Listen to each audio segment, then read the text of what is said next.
6 p.m. on January 16th. This is a joint workshop of the Bastrop City Council and the Planning and Zoning Commission. I'm going to call this meeting to order for the Bastrop City Council. Mr. Ishmael, would you like to?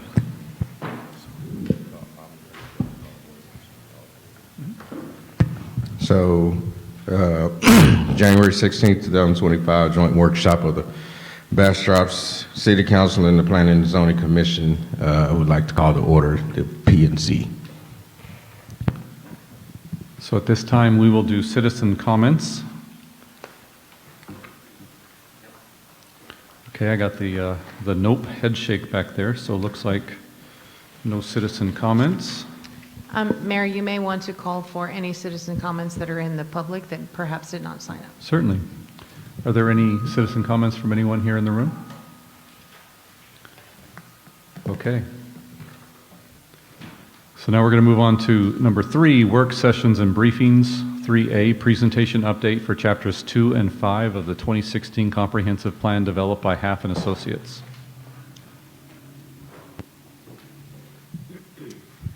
Thank you, Mayor Pro Tem. The item before you is a discussion of our 2016 comprehensive plan.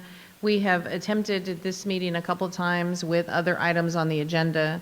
The goal tonight is really to just let Half and Associates begin the presentation.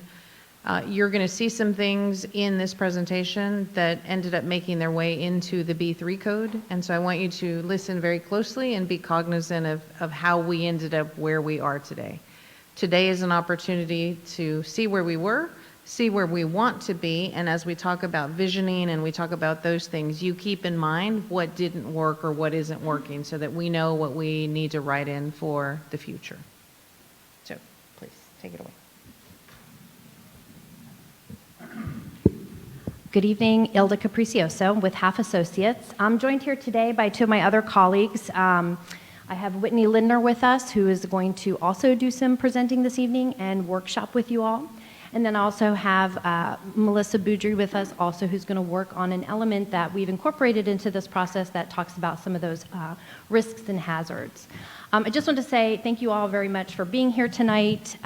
We typically do visioning workshops in a little less formal setup, so I appreciate everybody. We're going to have you kind of get up and look at maps as well in this process. So, but the first sort of half of this presentation is really going to be focused on some of the old information from the 2016 plan. But before we do that and bring Whitney up, she's going to kind of talk about what we're trying to accomplish that the city manager discussed a minute ago.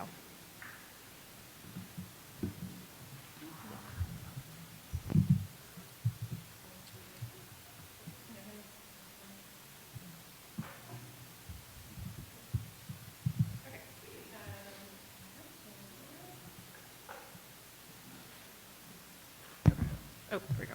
Okay, thank you.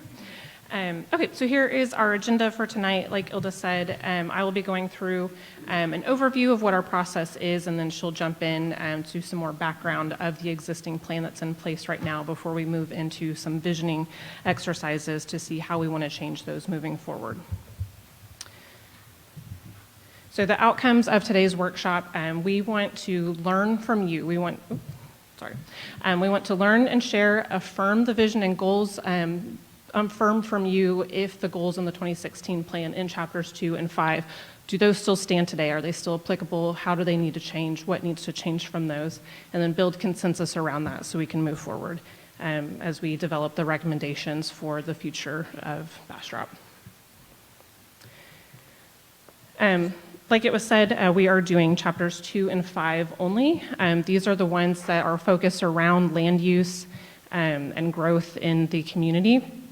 And we're starting with these 2 because these will sort of form the foundation for updating other elements. And just because we're looking at these 2 only, that's not to say that we're not, integrating other plans that have taken place and been adopted recently within the city of Bastrop. We want to make sure we're taking a holistic approach to this. So even though it's only those 2 chapters, we are looking at other plans that have taken place or been adopted. There's quite a few people involved.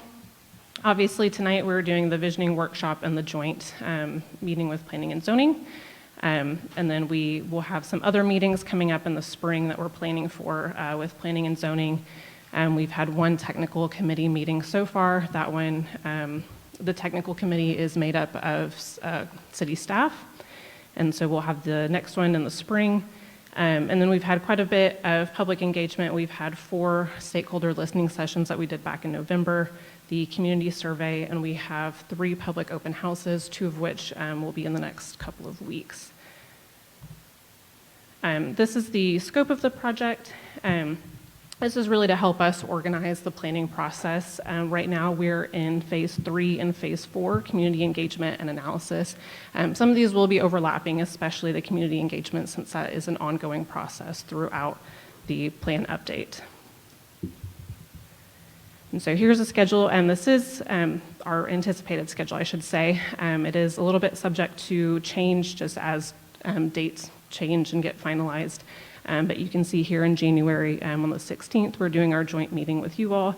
And then in the next 2 weeks, we have those community open houses. And then, like I said on the last slide, we are working on finalizing the dates for the next technical committee meeting and the P&Z meeting. Right now, we're anticipating those for March and April, but like I said, subject to change. All right, I'll pass it back over to Ilda to go over the 26th. Okay, so like I said, we've got this workshop today broken up into a couple different ways. Just the overview that Whitney provided. I'm going to go through the 2016 comprehensive plan. You all may be familiar with some of these, but I really wanted to just make sure you all understood what was established in the 2016 plan and where those are going to be, where are the places that you're going to be able to modify that moving forward to make that update that reflects what you envision Bastrop to be in the next 20 years. Oops. Okay, so really quickly, you all are probably familiar with this, but comprehensive planning in Texas is guided by the Section 213 of the Texas Local Government Code, and really that just provides the authority of municipalities and local governments the ability to decide how they want to develop or promote development in their community. And it is a voluntary thing. It isn't required by state statute, but it is the authority is there in state statute. There is plan flexibility that is offered, which is really to say that municipalities and local governments have the capacity to define what that content is, whether it's just land use, public facilities, economic development, parks and natural resources, or other elements that might have an impact on a community.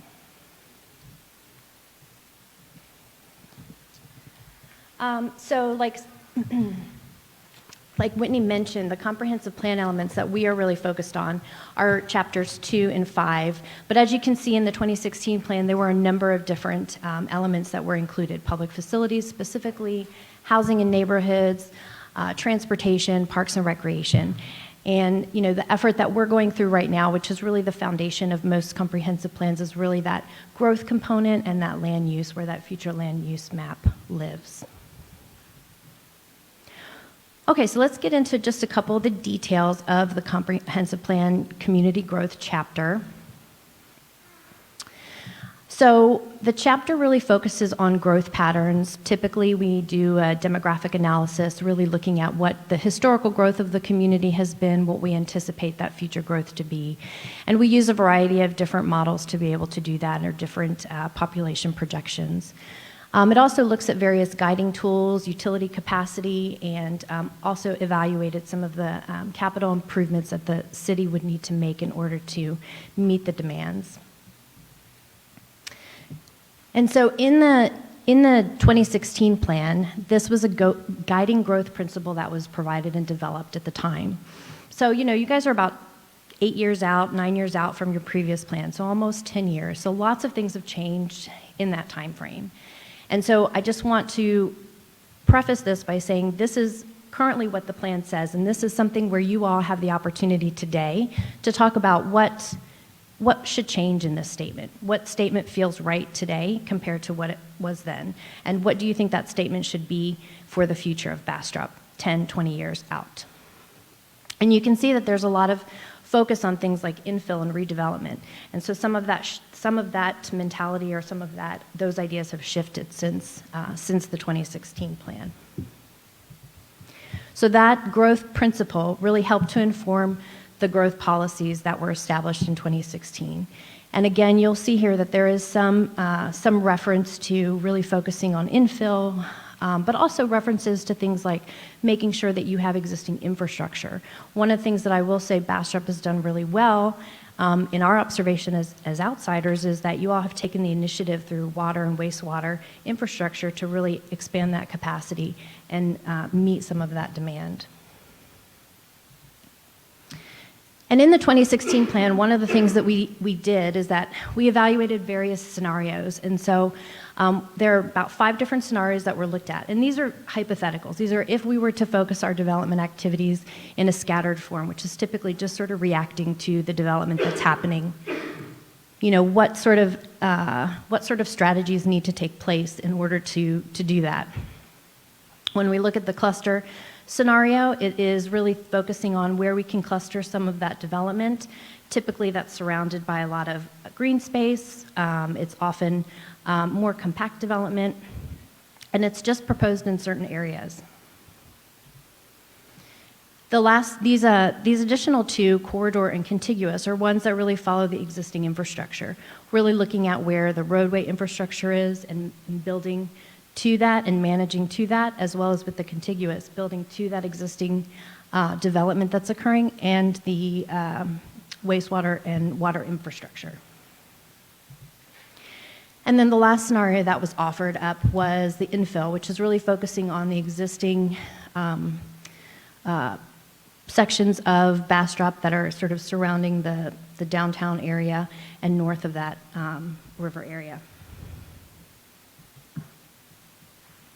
So looking at these 3 scenarios in the 2016 plan, it ultimately really focused on these top 3 scenarios, which helped develop that growth principle. And you can see that in the words of that growth principle. If we go back to that, you can see that it really touches on all 3 of those.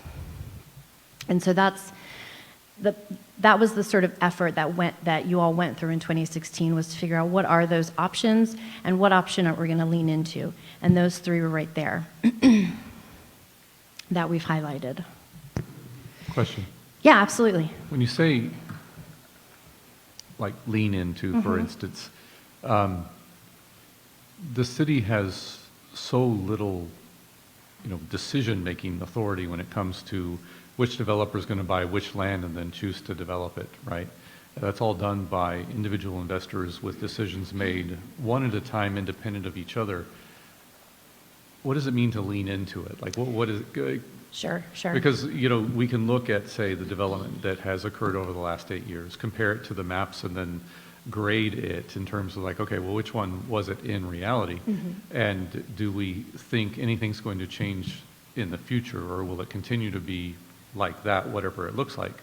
So what does it mean to lean in? Or because picking one of these, if you're wrong, then you've wasted your time. So I'm kind of struggling with that point. Yeah, no, that's a great point. And when I say lean into it, I think really what I mean to say is, let me get back here, is that the ultimate 2016 growth principle leaned into the top 3. It said, as we grow in the next 10 years, we want to focus our growth on contiguous growth within the city's boundaries. We want to focus on corridor-oriented growth and concentrated infill growth. And that was supported by some recommendations that said, you're not going to build outside of areas that don't have water and wastewater. And so the city, in response to that, has said, okay, what is our capacity? We need a new wastewater treatment facility, or we need a new water treatment facility. So that's sort of where that comes into. But you're right. I mean, there is something to be said about the market demand, right? The market's going to sort of dictate a little bit of this. And it has, but there are also, through infrastructure investments that the city can make, can sort of guide some of that development. I think too, Mayor Pro Tem, the thing to take into consideration is every time we're faced with a developer who wants an incentive or some type of agreement or some type of variance from the code, anything that takes us away from what we intended to do at the very beginning, we should be looking, how does this fit into our comprehensive plan? How does this fit into our principles? Today, the cart is driving the horse because there's been some developments who have made significant water and wastewater infrastructure improvements, And it becomes a domino effect in a particular area that perhaps we weren't ready to do, but that's how the development happened. And that infill growth, while it is absolutely probably one of the more efficient ways to do growth, it's when you begin to densify. And we're going to hear those words later on. We're going to hear the words urbanization. We're going to hear those words. And then you begin to see, here's how we morphed into the sausage that we're trying to eat today.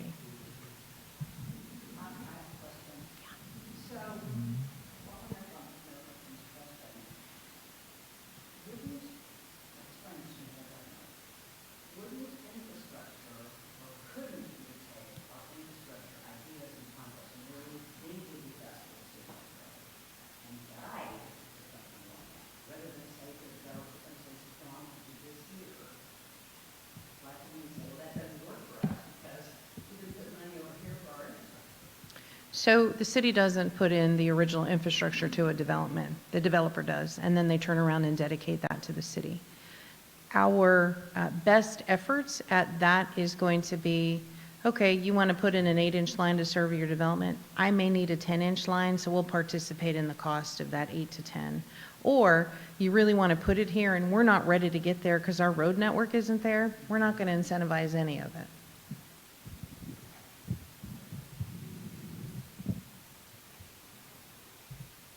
So one of the other things I just wanted to highlight out of the 2016 plan is the sprawl, not because it's something that you all are focused on right now, but it was an issue in 2016, and so it took up some space in the 2016 plan. And really the intention, I think, that the 2016 plan really wanted to emphasize was that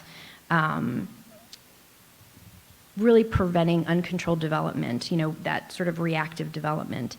And so really that was sort of some of the efforts the 2016 plan took, was to really make sure that the city was aware that there are ways to manage that development through these development scenarios that can help guide some of that investment and guide some of that development. As developers come in, they should also be referencing the future land use plan to see whether or not that fits the model that they are looking at as well. One of the other things that I'll point out about the conversation in 2016 and the conversation about sprawl is really just that there was a lot of conversation about preserving the rural landscape and really making sure to promote that community character. And I still think that component of that discussion is still well and alive here and today. We heard a lot of that from our stakeholders. We heard a lot of that from our city council meetings that we've had, and from staff as well, that still is a constant theme here in Bastrop. So as a result of those growth principles and the growth policies that were identified in 2016, there was a development of this growth program map, which really took, took different variables and decided what was considered more desirable or less desirable in terms of development. And so the darker areas demonstrate areas that would be higher or more desirable for development activity, and the lesser green areas would be less desirable. I would ask you to look at this map and kind of think about the growth that's happened in Bastrop today and see whether or not that is aligning with this. The other thing that I'll mention is that as we go through our analysis, one of the things that we're going to look at is we're going to look at the hazards also in this.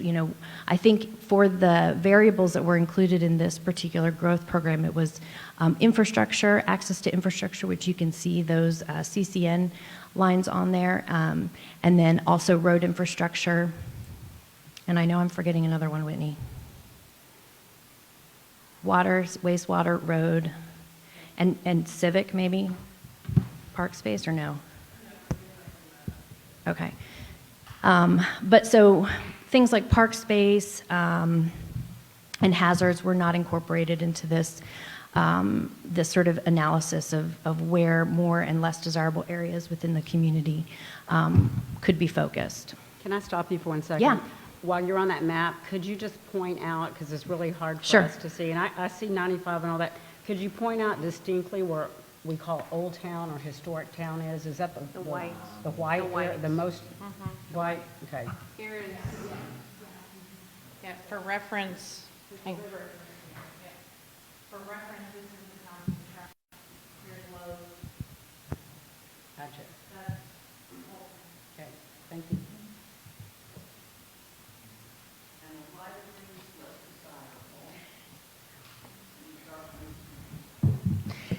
Yes, So- and this was part of the exercise to understand how and where that future land use map would be developed in 2016. So this is not an analysis we've done today. This is what you all are worked off of in 2016. But we are looking to update this to include more variables. So, yeah, absolutely. Just the opposite happened. Just the opposite happened of what's on that map. Just the opposite. So I was going to ask, are there any type of patterns that would dictate these change, such as, what we're Infrastructure. seeing now, just infrastructure? So- Anything else? Yeah, where's the clicker? Because I want to make sure that, I only have I don't have a.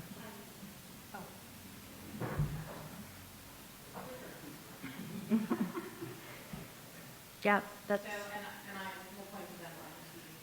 So a less desirable area here, that's the colony. Yeah. And you know why it became super desirable? Because they created a municipal utility district that put in infrastructure. So the minute that infrastructure was there, that piggyback pattern all the way here happens. So here, more desirable because of its proximity to Riverside Grove, but we don't have, that's still private land. So just the opposite, that should be a, lighter green because it didn't develop. And then Addleton here, it's not even kind of shown here, but there's now an elevated water storage tank there, and so this is all dark green now. And I think some of the old thoughts in Bastrop, at least what I've heard, is sprawl is not a bad word, because you guys are complaining about the traffic and the cars and this and that in a very small, dense area. And so areas that were, back in 2016, you were thinking, who's going to want to build a house off of 20? Guess what? There's 1,300 going in there. So it's a matter of real estate prices, and it's a matter of infrastructure and what's available. And once this went and there was available infrastructure, it happens very, very, very quickly. Yeah.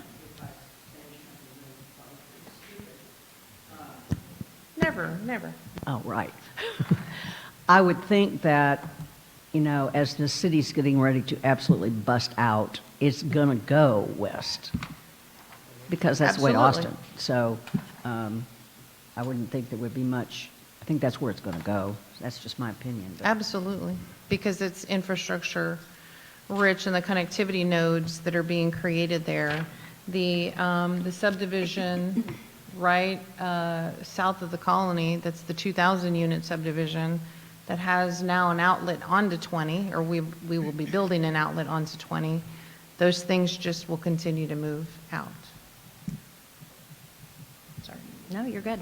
So my question then is, you're asking us where we would like the growth path. We almost don't have any control over where the growth is going because people are going to buy land and they're going to build out west in those areas. So what is it that you're really wanting us to tell you? Because we really can't say, hey, yeah, we don't want any businesses on this tract of land. We don't want anything here. We don't want anything there. So You absolutely can, because this document should guide the zoning.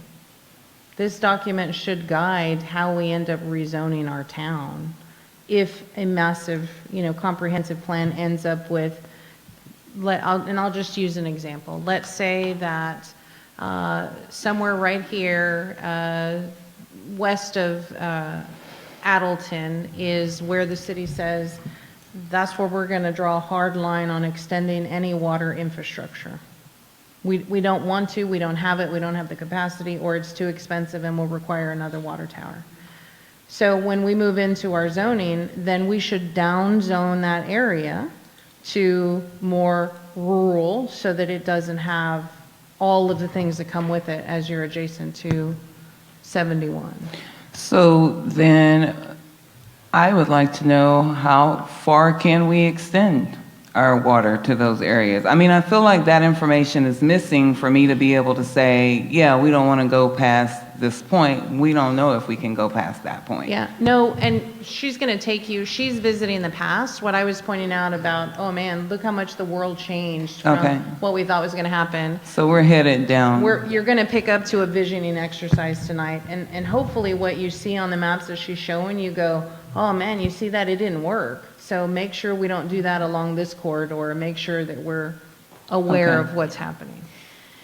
And that's a good comment, because as we look at the next chapter, we talk about land use and community image. That's exactly where you in 2016 identified, how that land is to be defined. And like Sylvia said, this document does guide that zoning. It helps to inform what those specific zoning categories are that you have. But it is not zoning. It's just an overarching guiding document. So in 2016,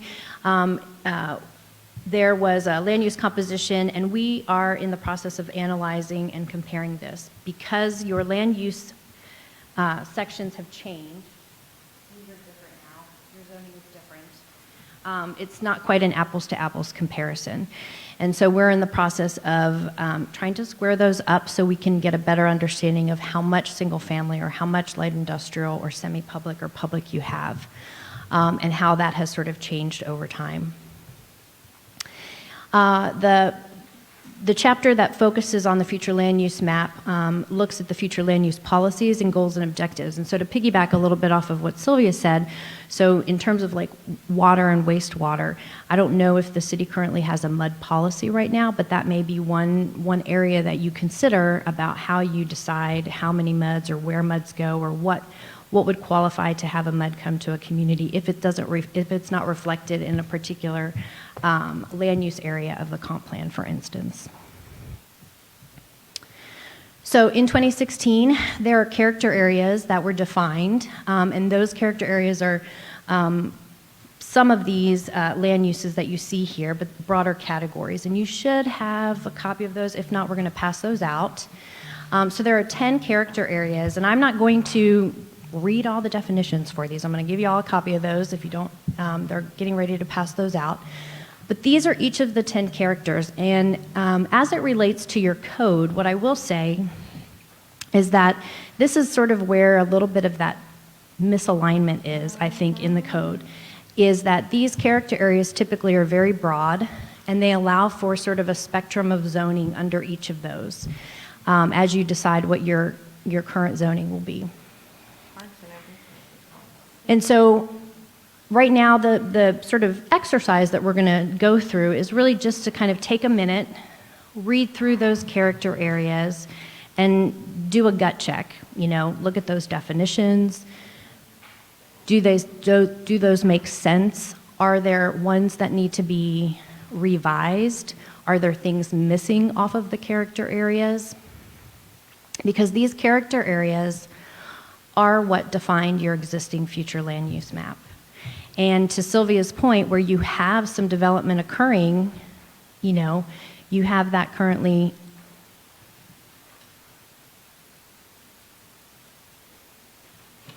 defined only as traditional neighborhood or neighborhood residential. And so there's no commercial supporting that particular area where you've seen a lot of growth. And so again, just sort of take a minute, I'll stop talking, and you all can look at the definitions, read through them, ask your questions amongst each other, conversation, to sort of understand how that future land use map was created.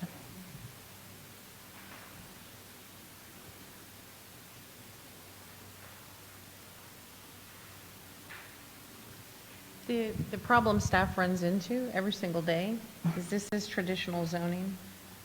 Mm-hmm. And we have a form-based code, which is a non-traditional zoning. Things that make sense in this document are very hard to discern in the B3. And I'll explain just one piece. Civic space, which is open public space, is mixed in with a park in our current zone. So how many of you have been into Burleson Crossing and seen the little plaza between James, Avery, et cetera? That counts as civic space, and they get points for a park for that. I don't think that's what we really meant, right? Why should Terry and Company be maintaining the plaza or programming the plaza? I don't think that really makes sense. So we've got some divvying up that needs to happen. There is absolutely places on the map where civic space makes sense. Expansion of the Mayfest Park area or something like that, where we're going to put a convention center, a sports complex, those kinds of things. But those should not be confused in what a private development or what the city portion of that development should be. You're not recommending that we move to a completely new type of zoning. You're just saying we need to go in and modify the B3, right? I know how you feel about it. It needs, well, by the time we're done, it's not going to look like the B3. We need to incorporate some traditional zoning back into it. We're not talking about throwing out the B3 and starting over again. Have you been to the last 3 public hearings, Pete? It's One thing so not today, no, not today, but we are making significant changes. Yeah. Would we do that as part of this workshop process? Is that a discussion for this conversation? Because one of the things that I was looking at some different zoning in different areas is the conversation of having different zoning for different areas of the city. And it actually made sense. There's conventional zoning. She's going to go through that too, where cities did what we did and went, oh, it didn't work, let's ratchet that. She's going to show you cities that did. So we're going to get into that too. Thank you. So as you look at that future land use map, are there things that you see right now that you feel either represent, I mean, 'cause remember, this was done 8 years ago, almost, I'm going to round up to 10. And so we have a lot of new information here in Bastrop from 8 years ago. So does this map look like the map you all envisioned in 2016? Does what we have on the ground today look like this? So one of the things that came up the last time is that we're looking at this map and we don't know where what's what. Is there a map that shows us, I want to say in 2016, if I wrote it down rightly, there was 1,500 acres of undeveloped and vacant land in Bastrop and 736 acres of developable land. I would like to know where that land is so that I can envision what should go where. Yes, we are in the process of doing that. So like I mentioned, the comparison that we are trying to make with the land use items that we have in 2016 to what you have today are different. The words are different, and so they're in different boxes. And so we will have that information. We don't have that information for you tonight. I just want you to kind of gut check this map more than anything else about what you've seen over the last 8 years. Is this map representing what is on the ground today? So Can we zoom in a those little are, bit, please? those colors that are Do on you that have map the- are universal zoning colors. Red is commercial, and I think yellow is residential, and so the intensity on the color scale. So, and I think orange is industrial. Is that still We're industrial? passing out a version for you to Okay. have. Yeah. Okay. Yes, this is the 2016 plan. So for me, the super most important piece is like stripping out 71. That's super red all along that area, which means curbs cuts, which means sort of a Chick-fil-A pattern happening. So we got to look at how we want to do that along 71. And I'm not saying it's not commercial, because absolutely 71 is commercial. But we've got to look at later on the impact that has to stuff. Yeah, and I guess also when you were pointing out some of the development that's happened north of that red area, that I don't remember that development, the name of that development, and also a little bit further south, there doesn't look like there's commercial to support that, right? Right now, I think staff is utilizing planned development zoning in order to put in that traditional or mixed-use commercial for those areas. And so as we look at this map right now, really the things that are striking to you where, in the future, if we're going to have more development coming from the west, like you mentioned, how are we going to put more commercial to support whatever that additional growth is out there? Do you need a hospital out there? Do you need a library? Do you need parks? What do you need? Well, I think we definitely need to have things out there to minimize the traffic that would come in back into town, right? That just kind of, it's a smart idea. Yeah. I have a question. Oh, I'm sorry, Sylvia. No, go ahead. I'm just going to rewind a little bit to a specific case called Gateway Project, which is 9571, and I'm seeing transitional, neighborhood residential, transitional residential, and the development that wanted to go there was going to need a change. However, future land use showed that it could support, so I'm concerned about east. I know we're talking west development, but we have an example of what happened, and I want us to be able to prevent that by not referring and using excuses of future land use. I want to make sure we get that future land use right in that area. Yeah, especially in those Houston toad habitat areas. Yes. So, you guys have got your kind of wheels turning right now. You've seen what the existing future land use map is and what maybe some areas need to be changed or need to be modified, things to protect, conserve. So before I talk about that, we're gonna come back to the future land use map through one of these exercises, a SWOT analysis and a mapping exercise. But one of the things that we will also do as we take your feedback is look at those existing plans. I think Whitney highlighted some of those earlier, but I just wanted to point out that your recently adopted parks plan, the proposed master drainage plan, utilizing the information in there to make sure that the goals align with the goals in the comprehensive plan. And then the other component that we're really taking a hard look at are these hazard mitigation, right? So when we talk about flood mitigation, stormwater, in-city flooding, wildfire mitigation, really hot topic right now, no pun intended, and really just taking in those particular goals and making sure they're also having an impact on how you decide or where you decide future development should go or the type of development that should go in Bastrop. Okay, so I'm going to stop talking. I'm going to pass it back over to Whitney. Like she mentioned, we did some community engagement. Just going to run through that with you real quick. Thank you, Ilda. Okay, so we've had quite a bit of feedback that we've gathered already, so I'll just give you a recap of some of the high-level themes that we've heard thus far. So like I said, we met with the technical committee at the beginning of this process, and so there were really 5 themes that stood out from that meeting. Excuse me.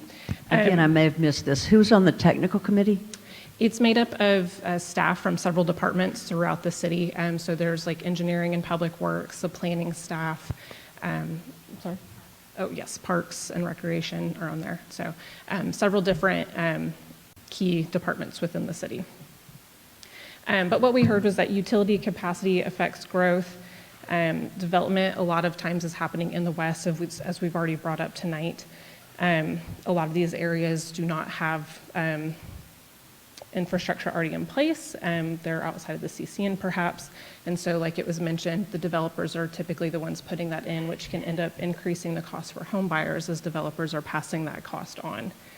A lot of the development that's happening is happening as a planned development rather than, maybe some of the the zoning that is in place. It's going as a planned development, which is preferred by staff because they have a little bit more control over how that happens. And the zoning variations that are most common within those planned developments relate to road and parking requirements. And then the future land use map, as we've seen, there's some issues that need to be updated, so it's not often referred to in development reviews. We met with City Council on October 22nd, and so we were asking City Council what their vision is for Bastrop in 20 years and what their vision for the future is. And so some of the big concerns that we heard broadly had to deal with water needs, making sure that there is water capacity and quality as the population grows. Making sure that impervious cover is addressed in development, as that can have a serious impact upon drainage, which I know is a big issue. As was just mentioned, making sure that the Houston toad habitat is protected and preserved and considered within development. But more broadly than the Houston toad habitat, specifically just any of the natural resources, as the Colorado River and the pines are very essential to the charm and the character that everyone knows and loves for Bastrop. And traffic, that's been a very, very common theme that we've heard throughout all of our engagement that we've done, is the need to address congestion. Sylvia, are there any, or should there be any concerns regarding electricity with the growth? No, our BP&L area is relatively small. Bluebonnet serves the vast majority of the area. Our concerns really are water, wastewater, and roads and drainage. What about concerns from Bluebonnet? Not that I've heard. I know that we all saw the data center article, and that's being phased in, and Bluebonnet is working to build the necessary capacity for that. Also, the PUC chairman just said, you want to come with those kinds of energy needs, bring your own power. We can't support it. So It's a county project. It's doesn't not a matter. city project. doesn't matter. This is state. I mean, he's basically saying we do not have the infrastructure in place to support the kind of energy need that's coming. So if you're coming, we welcome you, but come with your own power plan, because we don't have the transmission, we just don't have the infrastructure in place to support it. So that's one thing. I mean, not that we have any say in all of that, but that's one thing to, I mean, those types of projects coming here I think are great when you start talking about employment and things like that, but when you talk about infrastructure, it's a different day. So just so you'll know. And to her point, let's say one of those data centers finds our industrial park attractive.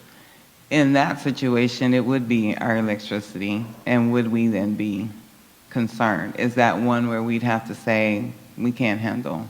That's right. Yeah, that, it would just basically be, can we do it or can we not do it? No, right now we're in the process of extending a fourth feeder out into the eastern side of town, just to support what we have there. The electric chargers at Buc-ee's and those things are putting pretty significant pressure on the line in that area. But even the industrial park is only half BP&L. So our footprint is really small, so no, even in the industrial park. And for the vision, neighborhood preservation was a theme that we heard broadly. We heard that the people in the downtown area are really what make Bastrop authentic. And so really wanting to preserve that charm and that character and make sure that as new development comes in, that these certain special areas and neighborhoods are not overcrowded to lose that character. And then we had 4 listening sessions with 4 separate stakeholder groups that were focused around different topics. That was back in November.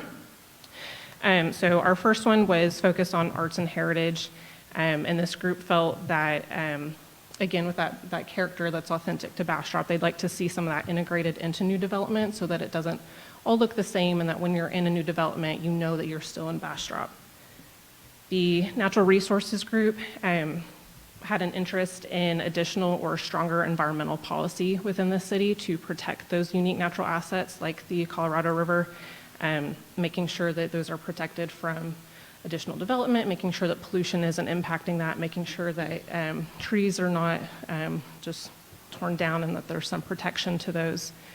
The land development focus group mentioned that the Colorado River and transportation are both needing special attention with regards to development. The Colorado River specifically was mentioned as one of the greatest natural assets here in the city, but it can also be one of the biggest challenges just in terms of getting across the river and making sure that you're not impacting drainage too much and causing pollution to the river.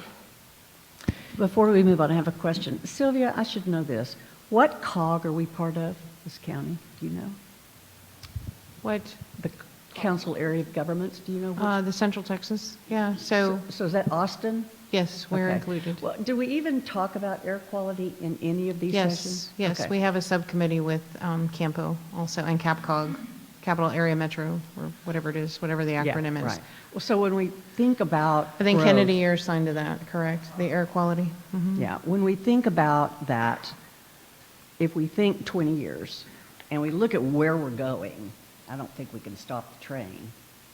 I think we really need to think about air quality and how, as Travis County moves into non-attainment zone, or our COG, how that's going to affect our transportation needs and whether or not we really need to figure out how we're going to deal with sprawl, how we're going to figure out with the transportation-centric society that we have. You also think about things, the possibility of a light rail coming from Bastrop to Austin. I mean, if we think long-term, I think we really need to think about how that could positively impact Bastrop.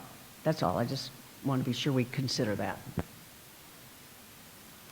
And so our last stakeholder group was youth-oriented, and so participants in that group mentioned a desire for what they considered complete communities, meaning residents, especially youth, can safely and easily access community amenities, whether that be through trails or sidewalks, but have community spaces that they can go.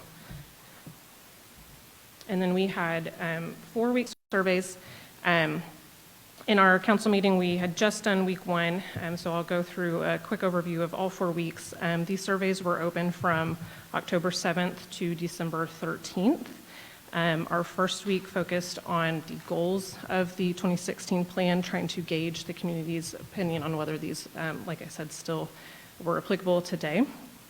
71% of respondents strongly agreed with the goal to maintain and protect long-term water capacity. And then 64% strongly agreed with the goal for maintaining water quality in the the lower Colorado River watershed. Only 31% strongly agreed about utilizing the future land use plan to guide development decisions. So there was a little bit less agreement on that one.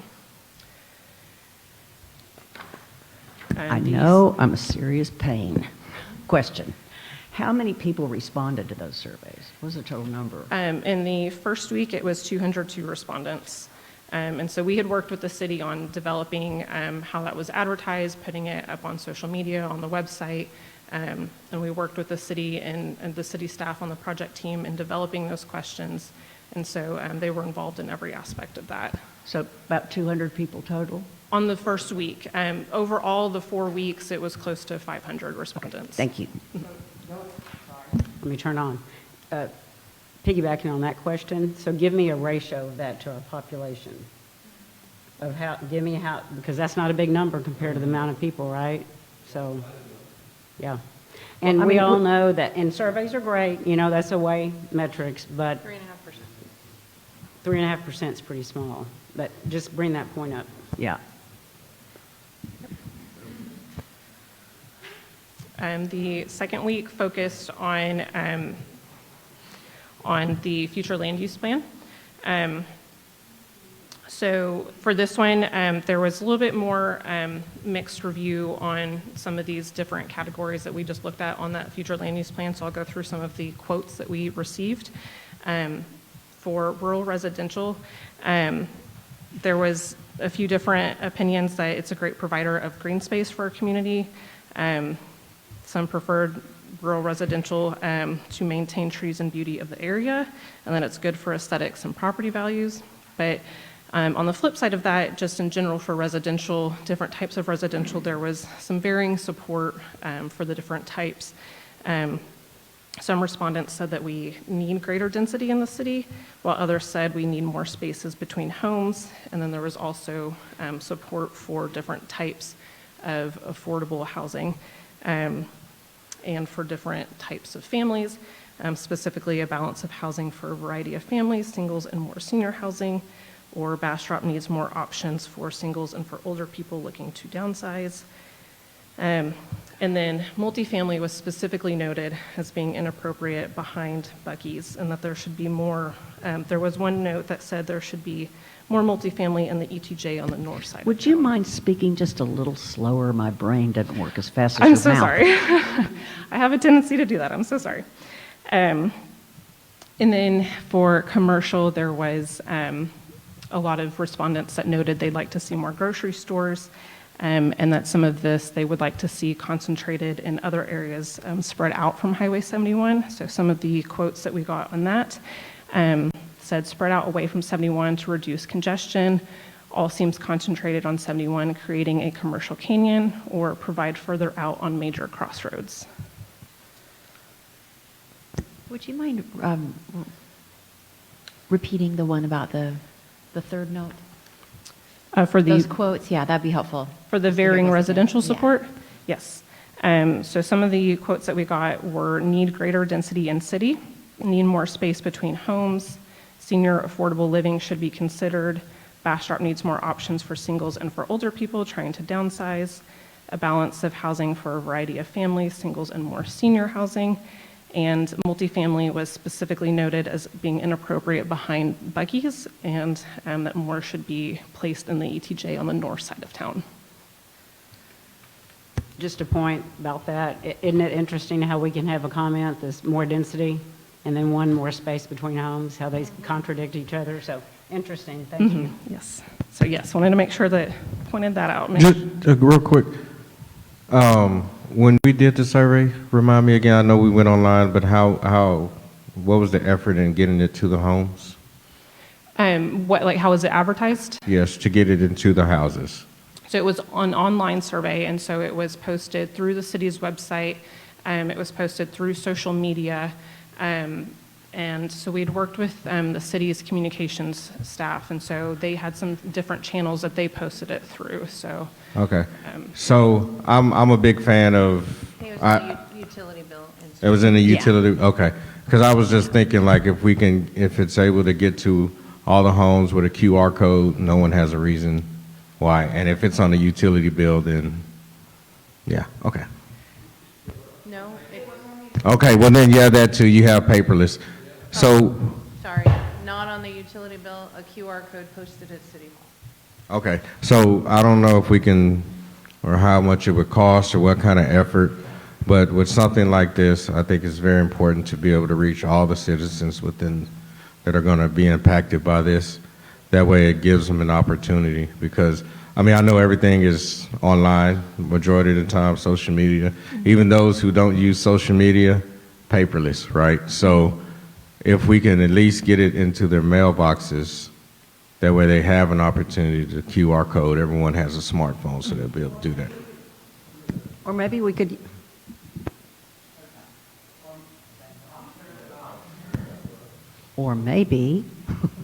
we could do some kind of outreach through the different groups in town. And I don't know, maybe we could talk about that, but, you know, different people that are engaged in different kinds of, that participate in different kind of ways, even maybe churches or something. I don't know, I think we should really talk about that, because I really agree with you, Mr. Are we still doing surveys, or are we done with that phase? The survey is closed. We did discuss doing it in a mailer through the utility bill, but I think the cost was prohibitive of it. And then there was one other that we did. I'm so sorry, I'm blanking. But we did discuss doing that, and then we also passed that information out through each of the stakeholder meetings that we had in November to have them pass that on to their groups as well. Yeah, but I don't think there were that many people. Correct me if I'm wrong, Sylvia. How many people came to those workshops? I was at one. I don't have an answer. Commissioner Estes has something I was to just say. going to say that we have the new community newspaper that everybody gets in their mailbox. And if that QR code was in there, I think we really would have done it. So the community newspaper, And I know it's already Really? happened, but, you know, obviously we're still having discussions about this. There's a possibility of another survey. I'm not sure of the expenses, but if we're trying to do things the right way and give everyone a fair shake at what we're doing, and then I think that's a good, it's worth spending the money on the front end to help us on the back end. Definitely. Okay, so just 2 more weeks. So the third week discussed the growth concept plan. So 70% of respondents answered that in their view, new growth has occurred in a disorganized manner. And when asked if the provision of city services is adequate for the growth that's been experienced, there were only 4 respondents that said they did think it was adequate. Additional locations that were mentioned for support of having additional services were mentioned along Highway 71, 969, and Old Austin Highway. And as mentioned, some of the amenities that people really requested had to do with additional grocery stores, improving schools and medical centers was referenced specifically with regard to the senior population here in town. And then in the fourth week, that had to do with hazards, impacts analysis. So 62% of respondents chose wildfires as the greatest risk that's faced, with drought chosen first by about 19% of respondents. Flooding was mentioned as a large impact. On this, it says, so power outages were largely noted as having the greatest effect on residents. And I do just want to note that power outages were not necessarily the most common, but they might have the most impact felt. I think flooding was a little bit more common, but it was that power outages were noted as having some of the greatest impact. When asked for heat mitigation measures that people would like to see here in the city, 76%, and that question was done as a check all that applies, so this will not add up to 100, but 76% respondents mentioned more green spaces, and 73% said more shade trees, and 68% said to design infrastructure to withstand heat or drought. To withstand heat or drought. I'm so sorry, I need to speak up. And then I just want to note communication is key. Facebook was mentioned for having great information posted for people to find out about hazards that were happening, but there was a concern, not meaning necessarily, but indicating that there is room for improvement, that there are a lot of people that may not be on Facebook or social media, and so they might need a way to find out about these hazards.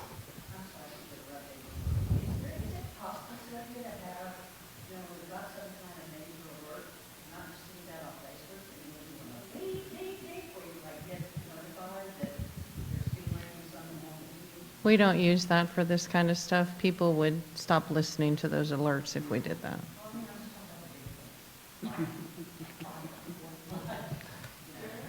We have one There central is one that does, when we have to. Sure, but they come on not the 311 ERCOT, you're gonna, Yeah, you're no, gonna not lose that. power. But Yeah, we do no. have an alert. I guess it's just for major things, like gas leaks, stuff like that. And I'll pass it back over to Ilda. Okay, so we are right at the hour mark, and so I'm not going to go through these quickly, but what I want to cover in these next few slides are really just some examples of some land use case studies that we've reached out to some communities to sort of understand how they're integrating a form-based code and their comprehensive plan, or how they're utilizing their form-based code right now. This slide is actually out of order. My apologies. This was meant to go under the previous slide where I talked about the 2016 plan. This is just showing sort of what the growth was projected to be in 2016. And as you can see, I mean, I think you guys have already surpassed your 2024 number, and are probably, we're already in the future here at 2030 essentially for Bastrop. So just some things to keep in mind there. So I want to highlight just 3 cities. Hutto is a community, I guess, north of Austin, and they have a smart code or a form-based code that they've utilized in their historical overlay district. And part of the reason why they established it is they really wanted to create a more pedestrian-oriented, mixed-use environment and encourage that sort of development in revitalizing their old town. And so some of the elements of that included the building types and the placement and the specific uses. And as you can see, they had about 3 goals that they really were trying to work on through utilizing this form-based code in that historical overlay district, which was really the preservation of some of that historic character, increase that walkability, right? There's probably limited parking down there, and so, getting people to just be able to walk around there and having those mixed spaces, so there's lots of activity in that area. The other thing I wanted to point out about Hutto is that they do a really good job of sort of explaining where the appropriateness is in their code, in their form-based code, and how they utilize that. So they've offered some appropriateness gauges for in their code and the conditions that would require that. And then they've also outlined the traditional zoning areas versus form-based zoning areas and where that is. I thought those were just really good examples to consider reviewing as you're thinking about your code moving forward. But really just, they have a traditional comprehensive plan with a future land use map, and it identifies, that historic overlay as well. In Victoria, Texas, they have a unified development code, which also includes some form-based code principles. The interesting thing about Victoria is they do not have a future land use map. They essentially work off of principles and goals in order to develop their community and public spaces. And the standards that they put in place include these building placement standards, street design, public, and mixed use. And so that is a different approach to form-based code without having a future land use map. And then the last one that I wanted to touch on is Midlothian. I think Midlothian originally had a full form-based code throughout their entire community, and then have scrolled it back a bit in order to really identify places where it fit best. And so they identified different areas of the community that they were going to use that form-based code to manage the type of growth that they wanted to have there. So just other cities that are utilizing a form-based code, they have a traditional comprehensive plan, and are really utilizing that form-based code in smaller specific areas in their community. Question is, do you have any towns, I guess not these because I didn't see it on the map, but Andreas and I were looking at a map last night and talking about an overlay for a historical district. Is that Hutto? Yeah. So they're overlaid? Yes. I think Hutto, yes, they have historical overlay district. The city of New Braunfels also has an overlay district. Okay. A lot of communities have that, but certainly you all don't currently have an overlay district for your historic. Yeah. Okay. Let's see. Make sure I go the right way on this arrows here. Okay, so like I said, we're right at the hour mark, and so I wanted to make sure we take a minute, stand up, stretch your legs, get your visual visioning and discussion hat on for the next section here. So we're going to switch to what we call a SWOT analysis. Y'all are probably familiar with this. It's really just identifying those strengths, weaknesses, and opportunities and threats, and really thinking about what those are and what you've seen over the years throughout the community with regard to various types of land use and development within Bastrop and within your ETJ. Are you writing it up here? How are we? I think we're going to have, do you all need to take a minute? No? Okay. Stretch your legs. Okay.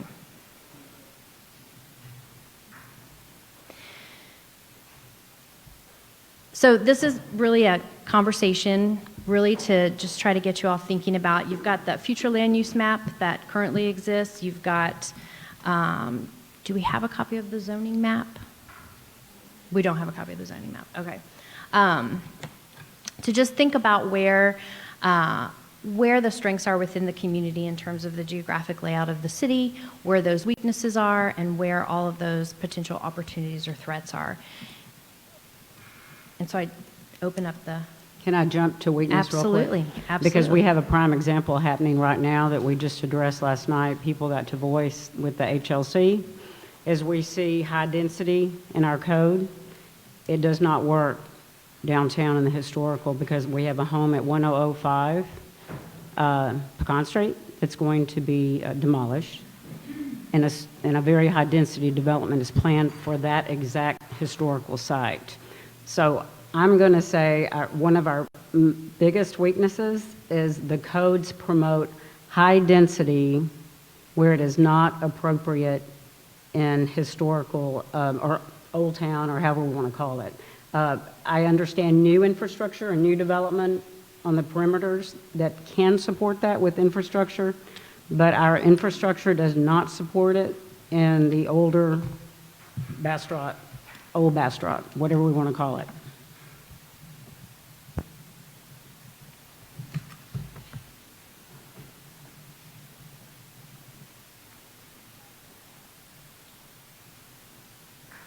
Others? Others? Strengths? Threats? The obvious threat is the growth from Austin, right? The growth to our west. And with that, there's MUD policies. She mentioned municipal utility districts. We don't have a MUD policy as a city, but we're almost getting ready to be preempted at that at the legislature, if not this session, for sure by next session. And developers create municipal utility districts as a way to fund the infrastructure that they need for their subdivision. And what makes that difficult is they become cities within cities. And the developer is the sole person on the board sometimes. It is a watchman's quarters on site, and that's the person who's on the board. And it's a political subdivision. They're on the ballot. You'll see sometimes just one person on the ballot created for a MUD. Some of the things that we have to quote unquote approve are out. How many of you have seen the sign for Silverleaf, which is over by the McDonald's? And it feels like it's way far, almost adjacent to the Travis County line. That's a municipal utility district. While it's not quote unquote harming the city, it is harming the school district in that sprawl. So now we got to plan for schools over there. We got to plan for transportation nodes. How are parents getting to and from within the county? Yeah. And so the statute requires for cities to agree to MUDs. Sometimes we don't have a choice. Like for this one, there's no disparate impact specifically to the city, so I don't really have a way to say no. But the legislature's even going to move further and say they don't even have to ask you because they're funding it. The other tool, and the city has no say, we don't have any say on how much. The colony is a MUD. The colony has an annexation agreement that says when the debt's paid, they're going to come into the city, et cetera, et cetera, et cetera. There's a MUD trying to form south at 304 in Shiloh. Our agreement with them is timeout, you have to come into the city. That gives us some regulatory authority. It gives some potential for protection, so to speak. The other way to do it is a public improvement district. The reason sometimes we don't do those is on the development side is because those require the city to appoint a board. And we have the PID at Hunter's Crossing right now that is a resident-owned PID. But you layer on all of these things, and the bottom line is that it's a financing mechanism to put things into place. The encroachment from Austin is, that is our biggest weakness, and it could potentially be our greatest strength as to why we're growing. It definitely has an opportunity, but for now, it is a really, really big threat on how soon, how fast, and how much money we're having to invest in some of that infrastructure that, we maybe weren't quite ready for, but I don't have a choice because it's coming, so. I think some of our strengths is our green space, our recreation, the Old Town field. A lot of people move here because of how historic downtown Bastrop is and how the historical homes and of course it's smaller than living in the big city, right? So that is a strength. The nature of it all, the pine trees that it offers, it's kind of, there's a little bit of peace and tranquility here that you don't get, of course, in the other cities. Our retail, I think, is our strength. I think we have, compared to Elgin, Smithville, Giddings, we are far exceeding them in terms of retail. I don't even go into Austin. Once I get to Bastrop, I'm home. I don't go back into Austin. We need more diversity in our retail. That could be a weakness, is we need to increase diversity in what's offered, because some things you can't get in Bastrop. And there's some entertainment that other people might want and they can't get it in Bastrop. So that would be a weakness for us. I see our traffic issue as a threat, our traffic and our infrastructure as threats. Right now, the infrastructure that we need to bring in businesses in different areas the good thing is that we are asking them to pay for it, right? But we also are lacking. We're lacking the infrastructure that we need throughout the city to maintain what we do have right now, which is why we're struggling to get our streets taken care of. We've talked about utilities being above ground, and it's better to have them underground, things of that nature. And then the traffic is just a nightmare. I know we're not focused on that during these discussions. I wish that we were, because we're getting different streets to come in, Agnes, and then the one behind Burleson. However, all of those lead to our old bridge, and the old bridge has been there since about 1989. I don't even know how much that bridge is going to, I'm afraid sometimes that we might need to do a study on that bridge, because we do have a massive amount of traffic coming through, and I see that as a huge threat to us right now if we don't get a handle on it. So I would like to say, I think we are our strength, right? And we present our own opportunity. As everyone is saying, and we know Austin's coming this way, we're going to, probably be building back towards west. We are a hot commodity, if you will, right? I feel that we're in a position to where we can set ourselves up to be successful and not necessarily have to. We can protect ourselves within the zoning and the codes to where it's not too stringent, but allows things to come in. But hey, we're like the person who walks in the room and everybody turns their head to look at them, right? We pose a lot of opportunity with the growth, the development. We know that things are going back that way. We have the future land use. So I think it's important to get with TxDOT and Campo, right, to really see how we can configure future development, neighborhoods, business parks. We have an idea of where these things are going to go now that we know, it's not certain, but obviously the direction has changed to go back west, so we need to really plan for that and realize that, we do have weaknesses in how we need to redo the codes, but as far as a community, we're strong in what we present to everyone. And we have a lot of opportunities to offer.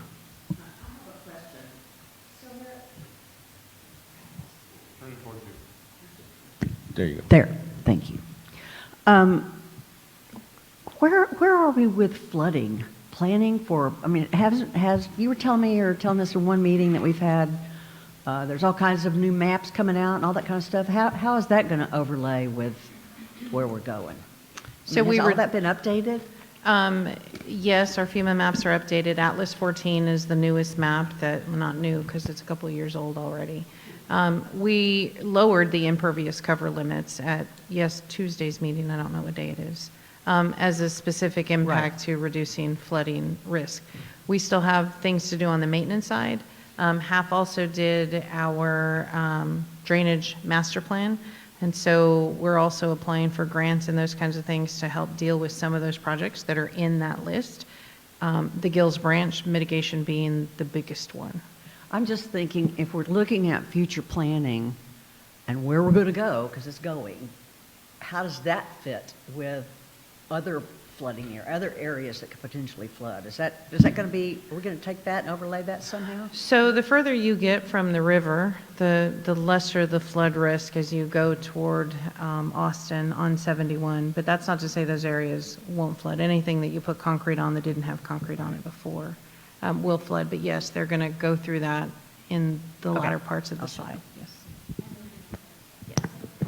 I think another opportunity that we need to look at as a city is the affordable housing, and build some partnerships with some developers that are willing to put in affordable housing. I mean, I scroll a lot at stuff for sale on social media all day long, and I saw a house somewhere here in Bastrop, $500,000. Like, we're getting priced out of housing.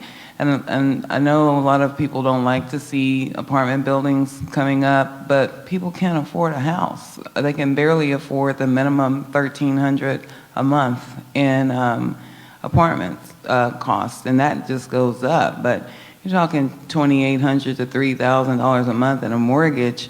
I'd rather live in an apartment. So I would really like to see us look at diversity in housing. Dare I use the word tiny homes, but if that's all people can afford, what is Bastrop going to do so that we don't price out our elderly? We don't price out our people that are fresh out of college and only making $35,000.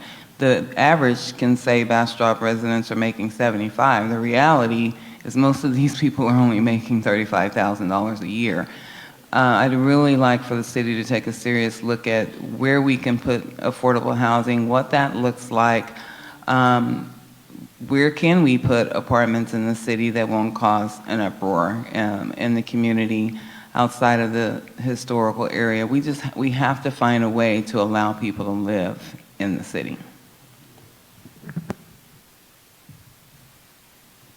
I just want to amplify what Chair Harris said on the strengths, on your strengths, and write it really big for me, if you will, or just underline what he said. Will you underline the people of Bastrop? Because I'm saying that because really I know that sounds very cliche and but I hear more people that come to this town, visitors, tourists, that say, "Y'all are the nicest people here," and it's true, and that's what makes us authentic, are the people. So thank you for underlining that. I did a interview today with a very popular Brazilian show that's going to show in Brazil and South America. And they're here because Musk. They're here because of the name, because he's the world's richest person. But they've been here for a couple days, and one of the things they said is, "We love the people here. They're so welcoming. Everybody was so nice. Everybody knew everybody else's name." That's what drew me here when I crossed that bridge and went, "Wow, this is a cute place. This is a cute place." Here I am 2.5 years later. Hey, I know Cheryl had said some more diverse retail and entertainment. I totally agree with that. I also think we need another grocery store or an expanded grocery store. I know a response to that I've heard is like, well, traffic or accessing the store, but HEBs are crazy when I'm there. And then I'm going to say the T word, something like a Target. I mean, like a store that's multifaceted.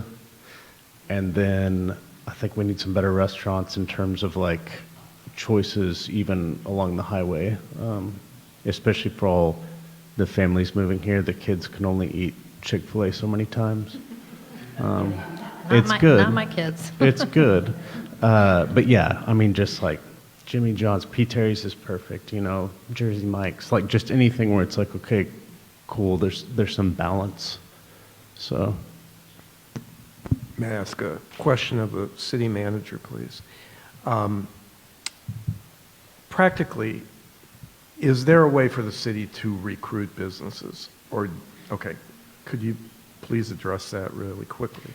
Yes, yes, and yes. And that is, one, the newest addition to the Bastrop Economic Development Corporation, BEAR. Dory Kelly is our business attraction, retention, and expansion.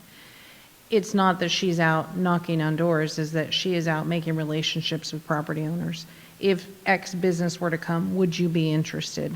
And these are property owners that we know are going to sell, or it's at the end of a lineage. And we know when the property owner passes, the children are probably going to sell it off.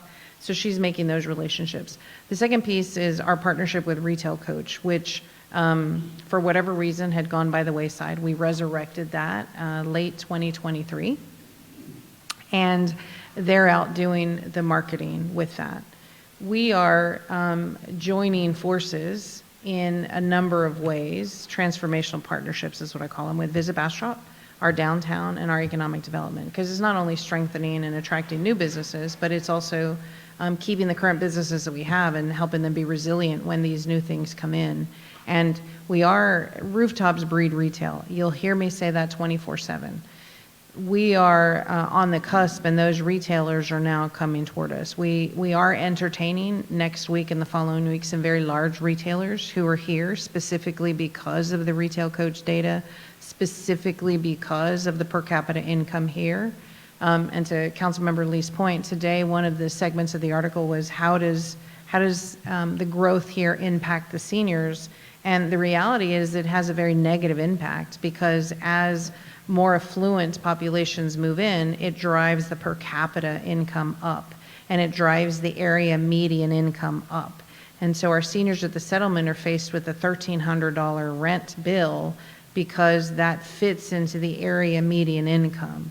And so in all of this, taking that into account, I am not a personal proponent that people who can't afford it should have to live on a micro site or no site or a very dense site. They deserve a yard, they deserve all of those things. And we have tools in our toolbox to incentivize those things. We haven't chosen to do that as a community. And perhaps that's the now conversation that we need to have.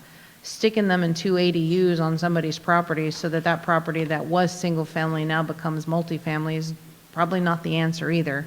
But there's an answer in between that, and how we approach that is simple. That's a BEDC partnership, that's a city partnership, and that is our impact fee ordinance.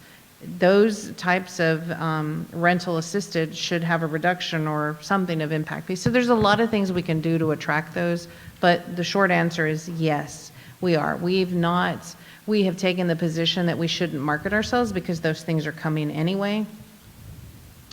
They come with a little more nudging. Okay, Retail Coach. We use a couple of data. We use several data points, actually. Is that COACH? COACH, yes. Thank Retail you. Coach. okay, so I have 2 questions. When you're out courting these developers, are they all along 71, or we're trying to talk about, out where we maybe could go, or some of that kind of stuff? I just hate for us to become a Smithville where, or a city where you just speed along 71 and it doesn't drive. You need to make that comment on the future land use map, because that future land use map has 71 stripped out red all the way. Got it. Next question. Has anybody considered talking to organizations like Community Foundation or some of these community organizations that build affordable housing, specifically for affordable housing? No. How do we do that? Well, we do have an affordable housing coalition. We have 2 coalitions, actually. Vivi is on the Affordable Housing Coalition. There's been a grant that's been awarded, $750,000, I believe, that's been awarded on how we look into affordable housing, not just in the city, but in the county. 1. 2, healthcare, right? Super important. But when I go, what was the rest of your question? Can we strip out 71? How do we attract community foundations that come in and build? I know they're multifamily, but that would alleviate a lot of the stress on rent. We actually have, on my map right now, are 4 hot pink areas that are, I don't even want to say low income because that isn't even the right word, that are affordable housing. Income-based, how about that? Income-based, yes. And one of them is a senior. One of them is a senior facility. Thank you. Councilman Plunkett has something to say. So I just wanted to point out that, we're talking about grocery stores, and retail, Target and things like that. Just remember 5, 6 years ago, this council and the P&Z continued to deny Burleson East, the ability to be built the way a commercial retail, it would be open years ago if we had just approved it back then. It takes a while to get these things going. We approved the variances right after I got on council, which was 2.5 years ago, I think. And they're just now about ready to put a shovel in the ground. Yeah. But, these decisions that we make to tell people to go away have consequences, and we're paying for it now. Yep. Sylvia, I got a question. Yes, sir. The population of Bastrop is what? Today, 14,000, and it surpassed our 20% growth projection. We're at 34% from where we were. I think it might be a good idea to update the city limit signs that said we have 7,000 people in Bastrop. Being one that's Airbnb, I got a pretty busy Airbnb. That's the one question I get more than anybody else. There's only 7,000 people that live in this town? They all stop at H-E-B? Yeah. How's that happen? Yes, we'll work with TxDOT to update those signs and also the sign that's fallen before you get to Taco Bell. I've heard about that one too. Yes, those are census. Those are typically driven by the census, and so that was a 2020 census number. We're fixing to go into 2030, and the population estimates that they show. I showed it on my State of the City that's getting American Census data updated pretty regularly. We also do a different data point at Visit Bastrop on how many are here and actually end up staying here for longer periods of time. And yeah, we're on a fast track to hit 20. Big companies look at this as 7,000 people? Wow. No, I'm Commissioner, gonna tell you right now, big companies don't look at that number. Big companies are looking at a couple of different data points that we keep, and that is, and we watch them. That is how many people have come in, how many new utility accounts have been created. In Bastrop, it's a little bit difficult because Tahitian is out, there's a couple of water districts. So how many new utility accounts have been created, how many certificate of occupancies have been issued, and how much new enrollment at the schools. Those are, and my biggest struggle right now, Pete, as we talk about attracting, and Chris, as we talk about attracting who's here, that's why our partnership with the ISD is so important. The one number that they do look at is the school score. And overall, the school score doesn't look healthy, but when you go into Colony or you go into Mena or you go into any one of the schools, they have such a great overall school curriculum. So one of the things on the EDC side is we're talking to companies and understanding what their employee demographic is, what kind of children will they be bringing, making sure that the principal at the school is informed. If they have any special needs children, which one of the schools has specialty in that. So it is an all hands on deck effort that wasn't the case a few years ago. Yep. All right. So Jer- keep these ladies at work up here. Yeah. So strengths, you've already said it, the people in this town. It's the reason I've stayed. I've been here since 2013, so now I'm coming on my 12th year. I don't know when I'll become a true Bastropian, because some people hold that against you. If you weren't born here, then you're not good enough. And that's, that is a weakness that we need to be more accepting when people come and all that. But a weakness would be not accepting the changes that are coming. Like you said, years ago, they stopped the developments of things that should have happened already, and it's here. We don't really have to go tell the contractors to come to Bastrop. They're already here, and they want to be here, and they want to build in this area. Now you've got Mr. Musk. Geez, things are exploding, and we just got to hold on and just, let it happen. Grocery stores, my gosh, why don't they build an H-E-B in Cedar Creek? Makes no sense to me at all. Just, down that direction, it doesn't make sense to me. They're making this one so big here, and I work right across the street. There's no parking None. So that's it's a big weakness there, is just getting what we need in this town. Hey, guys, is there a men's clothing store in this town? There's, That is not a. Tractor Supply. Tractor Supply. Yeah. Tractor Hey, well, you Supply. know, we But got you can't Kohl's get a coming. suit. You can't get a suit if you need a suit. Business clothing. Opportunities. I think our river is a huge opportunity. Look what happened to San Antonio. And now I know that it's probably like the fourth biggest city in the United States now. But if you go to downtown San Antonio, everybody goes to the river. That's where they go. Imagine what we could do if we developed our river area, really developed it, spent some city money on that. That would really bring people in. Imagine, I hate to say because he owns a restaurant, but can you imagine the restaurants that they could put that look over down onto the river?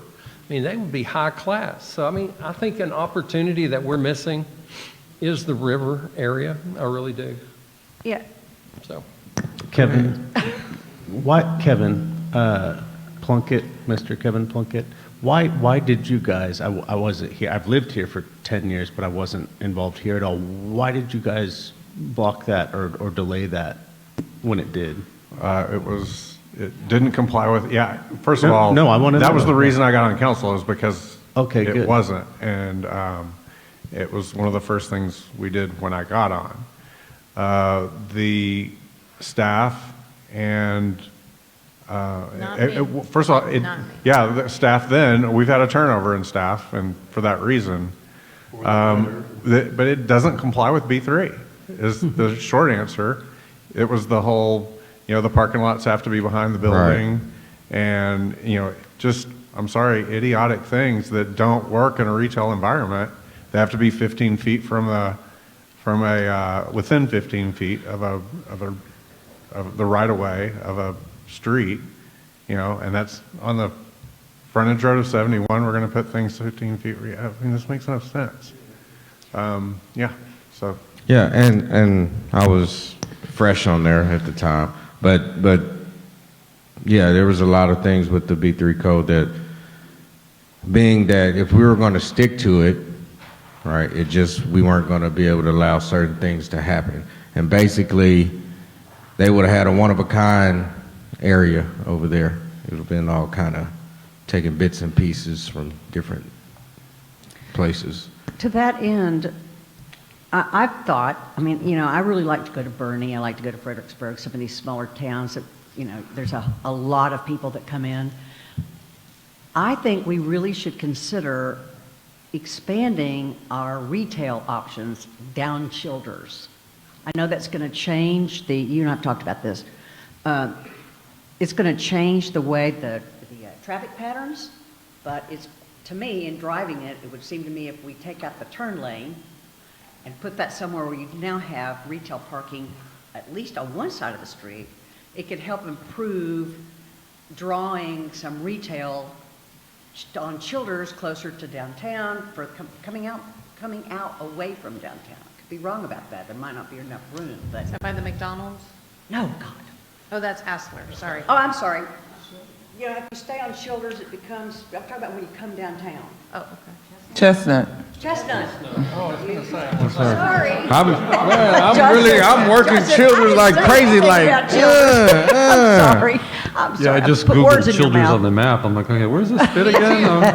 So, I'm like, wait, what? I'm sorry, guys. I want to make sure we keep sort of on our Right. program here because you guys. I believe. you guys are getting ahead of the game. Well, let me see what I have Commissioner another Todd has. He's been wanting to say something here, so. A couple strengths. One is a very obvious one, an extremely charming downtown.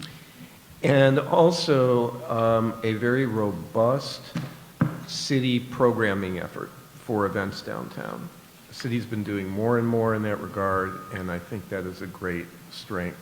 An opportunity which is related to downtown is to do more, and to piggyback on what Patrice said,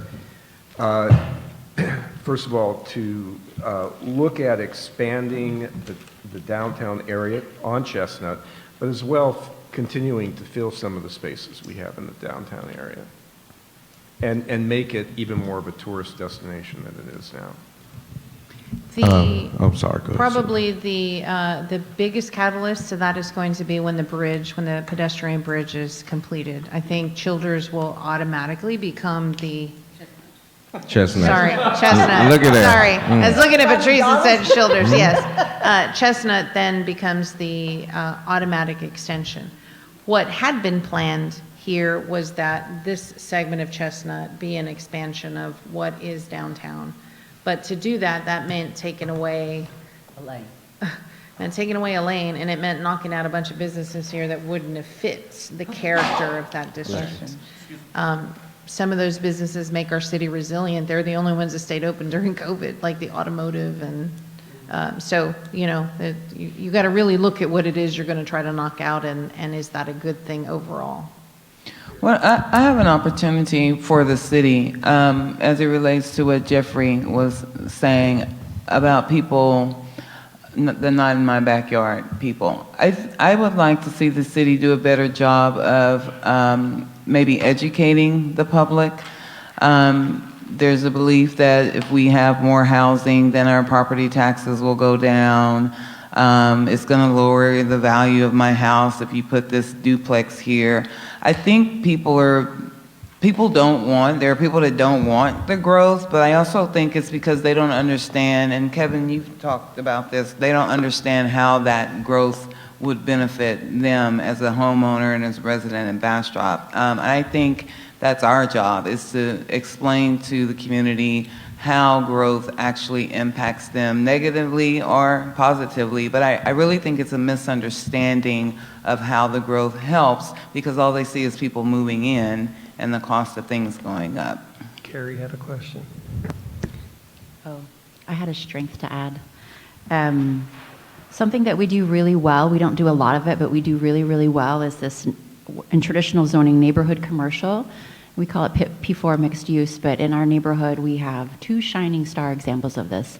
It's like a micro grocery store, like Tracy's Grocery, and then Eden East Farm stand, where they have an organic farm and they sell vegetables several times a week. It is a phenomenal success for the community. We're so grateful to be able to walk across the street and buy groceries. And I hear stories when they reopen, when you guys open the farm stand, I heard stories, so many stories of all the little mom and pop shops that used to be up Main Street in different neighborhoods, and ice cream stands and little candy shops.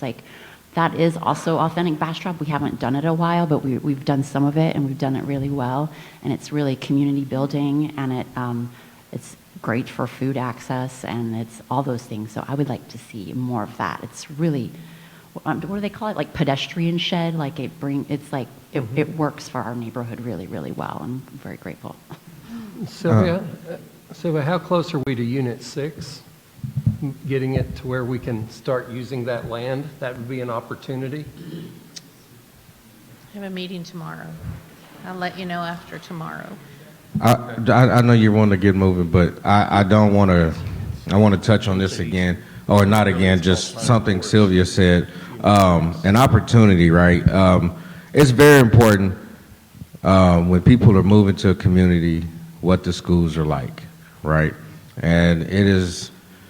We have an opportunity to be able to really strengthen the relationship and work with the schools and. Show the families coming in that we have that, right? It all goes hand in hand to me. If I have a good school I can bring my kid to, right, and say I'm in a different kind of field where we're building businesses or whatever it is, we're really thriving, right? Something to help boost the economy. A lot of times those type of people or businesses don't come to a community where they're going to have their employees, where the school district and the education system isn't that good. So it's an opportunity to really strengthen that so that we draw those in and, you know, it becomes a revolving door where everyone is taking care of each other, right? And then we have better school districts and we're putting better people out into the world, right? So. Yeah, but to that point too, we have to be sure that we've got a place for the teachers to afford to live. Exactly. Well, I want to wrap up our swap because I want us to touch on a couple things that you all have already sort of been brainstorming about. One is the hazards, you mentioned flooding, and then also really thinking about where development, like can we put something over on Chestnut or Childers or whatever it is. And so I want to make sure we touch on those tonight to get you guys to help give us more information as we develop the new land use map. So I'm going to pass it over to Melissa. She's going to talk to you all about hazards. Hello. Now that I've gotten my squats in for the evening, thank you all for that. Our lovely Whitney didn't want her bending down as much, so we're going to look at hazards. This is a few different, we're not going to go over every single hazard at this time, but it's just a few of the hazards that we have some good data points on, and we can overlay on a map for you to really outline what you all already know in a lot of ways, what you experience, where your flooding is happening, where you've seen fires break out, where you know that there's vegetation, there's risk of fire. So we're going to look at that, and then we're going to do an exercise looking at 5 main hazards and really thinking through, same conceptual, just thinking through how you all can respond to those, how you have responded to them, and how you want to in the future.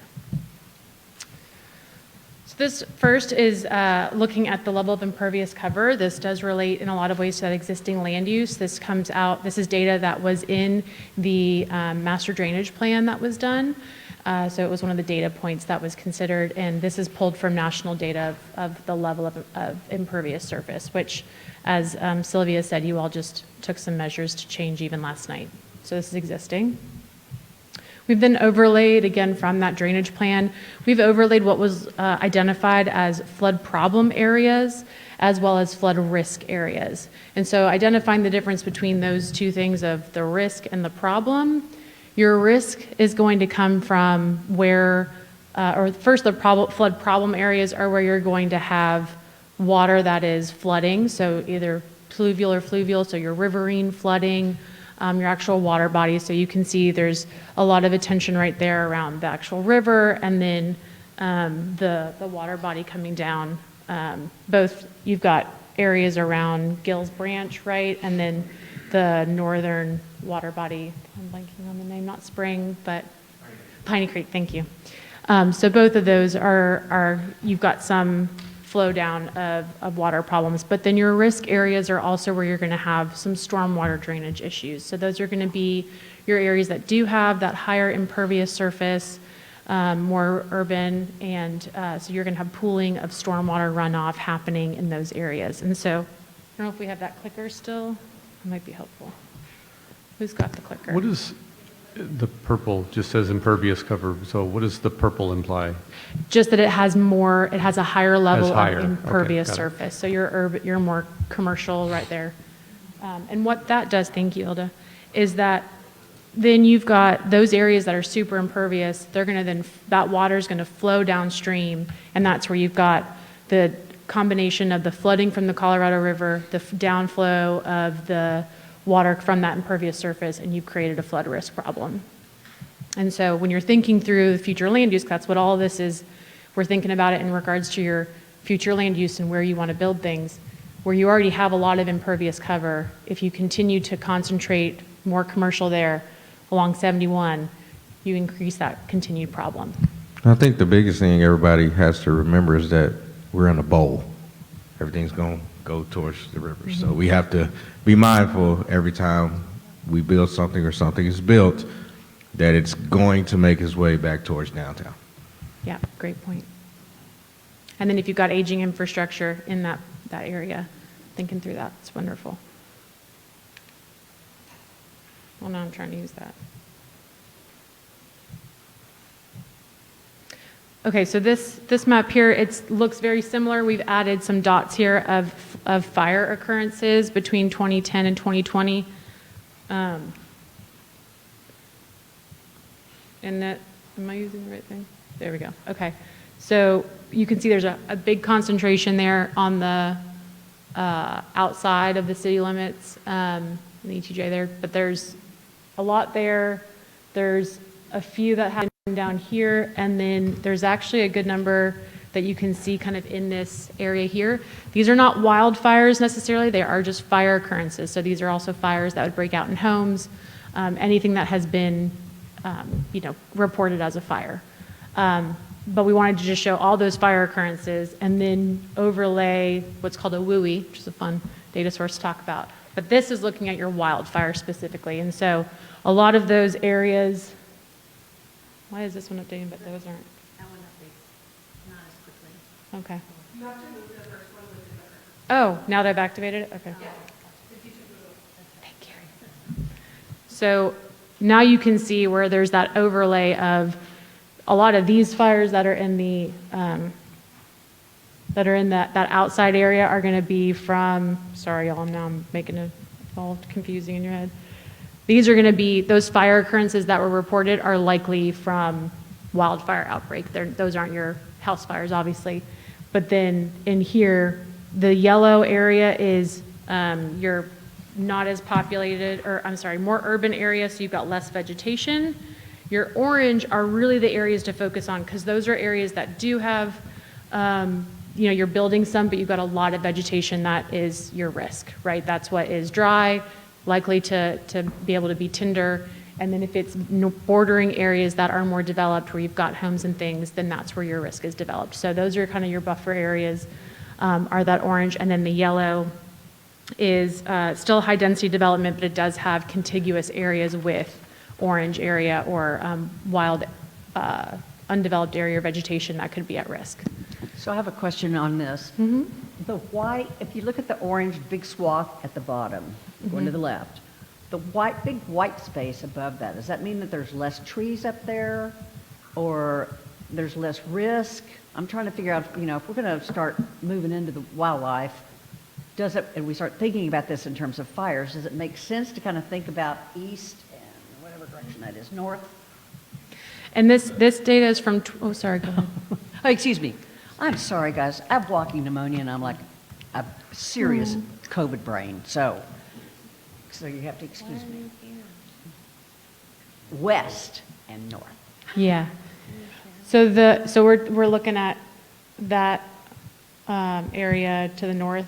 The big white spot, yeah, up in there. And so this data is from 2020, this WUI Okay. data. And so I know there's a lot of development that's happened there recently. And so it could be that at the time that this was undeveloped private land, then it wasn't showing as any residential. And so that orange is where there was already, plots and identified residential that would then hit that residential, but with vegetation. It's all owned by us. Oh, so. Or soon will be. Okay.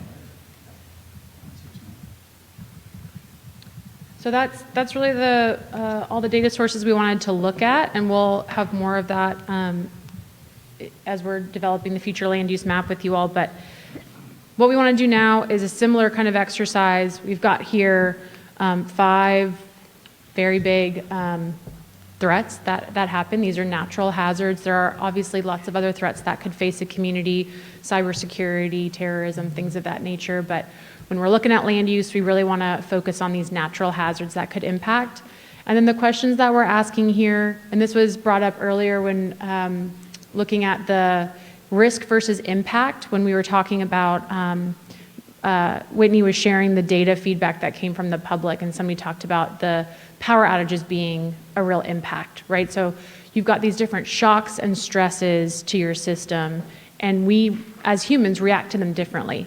And as a community, you all have to react to them differently. And so when we talk about impact here, you can break that down by, do you think it's just actually the biggest risk? Or do you think that it's the hardest to recover from? Like the impacts to the people would be the hardest. And then bringing that like harder to come back from is what could the community might lose? That's really your risk to life, risk to property. If something happens, like drought, it's really hard to come back from that if you don't have another option, if there isn't redundancy in your system of another water supply. And then what does the community need? So that is, what are those either services, partnerships, or avenues in order to respond, or actual defenses, your actual infrastructure that you could be putting in place to support.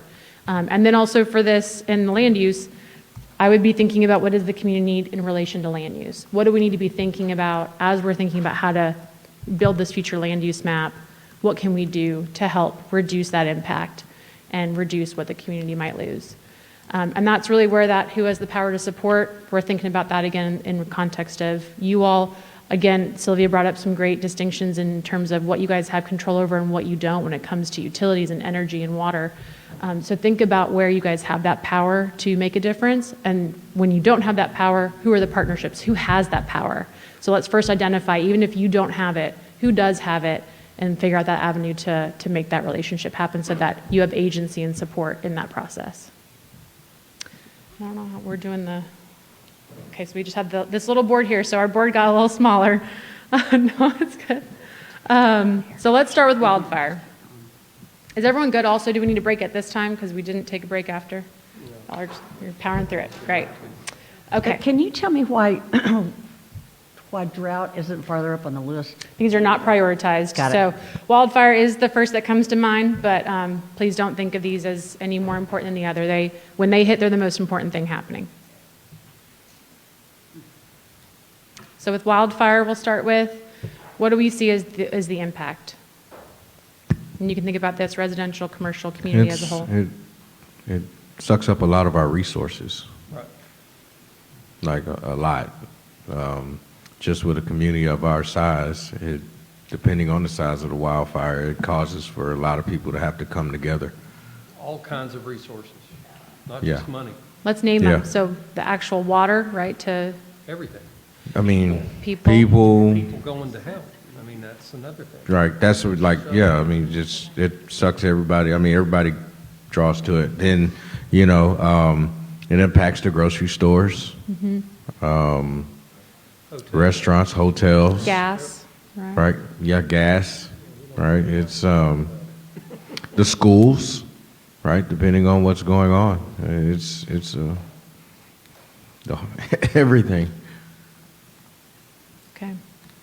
So what does the community have to lose? I feel like that's, you just said it. All right, that's the biggest thing, right, is the lives, but, yeah, housing. Then people have to move and go find another place to live. Yep, and then chances are they living here and struggling to afford things, they gonna find themselves even in more of a pit hole.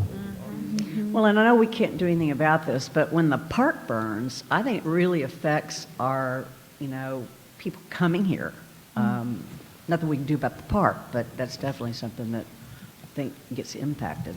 But a the lot. tourism, right? Tourism or the image. Habitat and tourism, yeah. Yeah, Park's a big habitat. And so we can put that even under the power, right? So if you're because the park is is your source of your risk in a lot of ways. It's where that might happen, and you don't feel like you have that power to handle that. If we want to just put that over on that power side. I have a question. I know we're thinking about putting in a resiliency hub, right, Celia? A what, I'm sorry? Pardon? A what? A resiliency hub where people can come when it's really hot, a place where people can go when they're in need. Flooding, fire. I think she's inviting you to her house. No, Well, I think we should think about that. Yeah, no, not at this juncture. Right now, we partner with all of the different agencies who provide some level of support, and we fund them through our budget every Right. year to the tune of about $140,000 a year. Well, it could even be in one of the facilities we have now. We just need to make it resilient to extreme weather events. So it might need to have solar plus battery. It might have to have something so that when the grid goes down and it's 115 degrees outside, people have a place to go. And that's something we might want to think about as we start expanding so that if there's ice on the road and their power goes down and they don't have power for oxygen, they can walk. So we might want to think about how we might, in the future, think about how we start partnering with some of these different facilities to help them fund that kind of thing. Well, I'm going to say, Patrice, if they don't have power for oxygen, they're probably not walking because they need I got it. oxygen. I got it. That's just like number You one. got my point. Number two, I mean, we do have the senior center who was, that was supposed to be built for, but no, that's a good point. It doesn't have a emergency backup. And I can give you access to some Has generator backup, yeah. it has generator, but to her point about, if the grid goes down and we're not able to get gasoline and those kinds of things. Well, and it also could be a place for people that need to leave a wildfire area. So, and it might want to, we can also think about as we expand, how we incorporate that kind of idea as we expand so that there's just not one in the city. And like I just said, I don't think you heard me, I can help you with some grants, so. And the resiliency hubs are, it's a great buzzword to put in a grant, but you can also think about the services you already offer at your community centers and your stations, and those are resiliency grants. Put the buzzword in, you're doing it, get more. So what does the community need? Back to just looking at wildfire, does it, and this I think is that having more resiliency hubs or areas, services in diverse areas for citizens to offer, what would those services be needed for wildfire specifically? What do folks need? Shelter? Food, clothing, Yeah. everything, Basic basic needs. necessities. Just right to, I don't know, I would say a 3-month supply of something, right? Just, that gives you enough time to get back on your feet. If you have insurance, go through all of those headaches and investigation or whatever it is, just, like, so you can somewhat have some normalcy, especially if you have kids, right? Like, Yeah, but is it truly necessary? Is it that big a risk, the wildfire at this time? I don't know that it is. I think it always is. Well, I'm not like, I mean, we're brainstorming, right? So, but I mean, I think wildfires around here are a super huge risk. Right. It stays entirely too dry. We have a lot of, what we appreciate is the green space, and so, Coming from someone that lives right across from the state park, 365 days a year, we are threatened with wildfires. And there is PTSD, constant. I promise you, if there's anything going on, people in my area are packing up their cars to leave because you've been through it and you are in fear all year long, so. Does the city have the possibility of having some kind of emergency fund for folks like that to help with food and, where they could just apply for some kind of grant? So that's where Bastrop Long-Term Recovery, that's where Bastrop County Cares, that's where our partnerships come in, and we do fund them, Okay. long way around. But yes. And then FEMA and other agencies, if there was a big outbreak, they would be responding. they'd be there to help out, right? Yeah. Because back to what is the community when it comes to supplies, where are you storing those so that you're ready to go when a wildfire breaks out is a hard thing. So having those partnerships and having the communication and education for the public to know where those areas, who those opportunities are for supplies is really critical, who can come in and drop in when a disaster happens.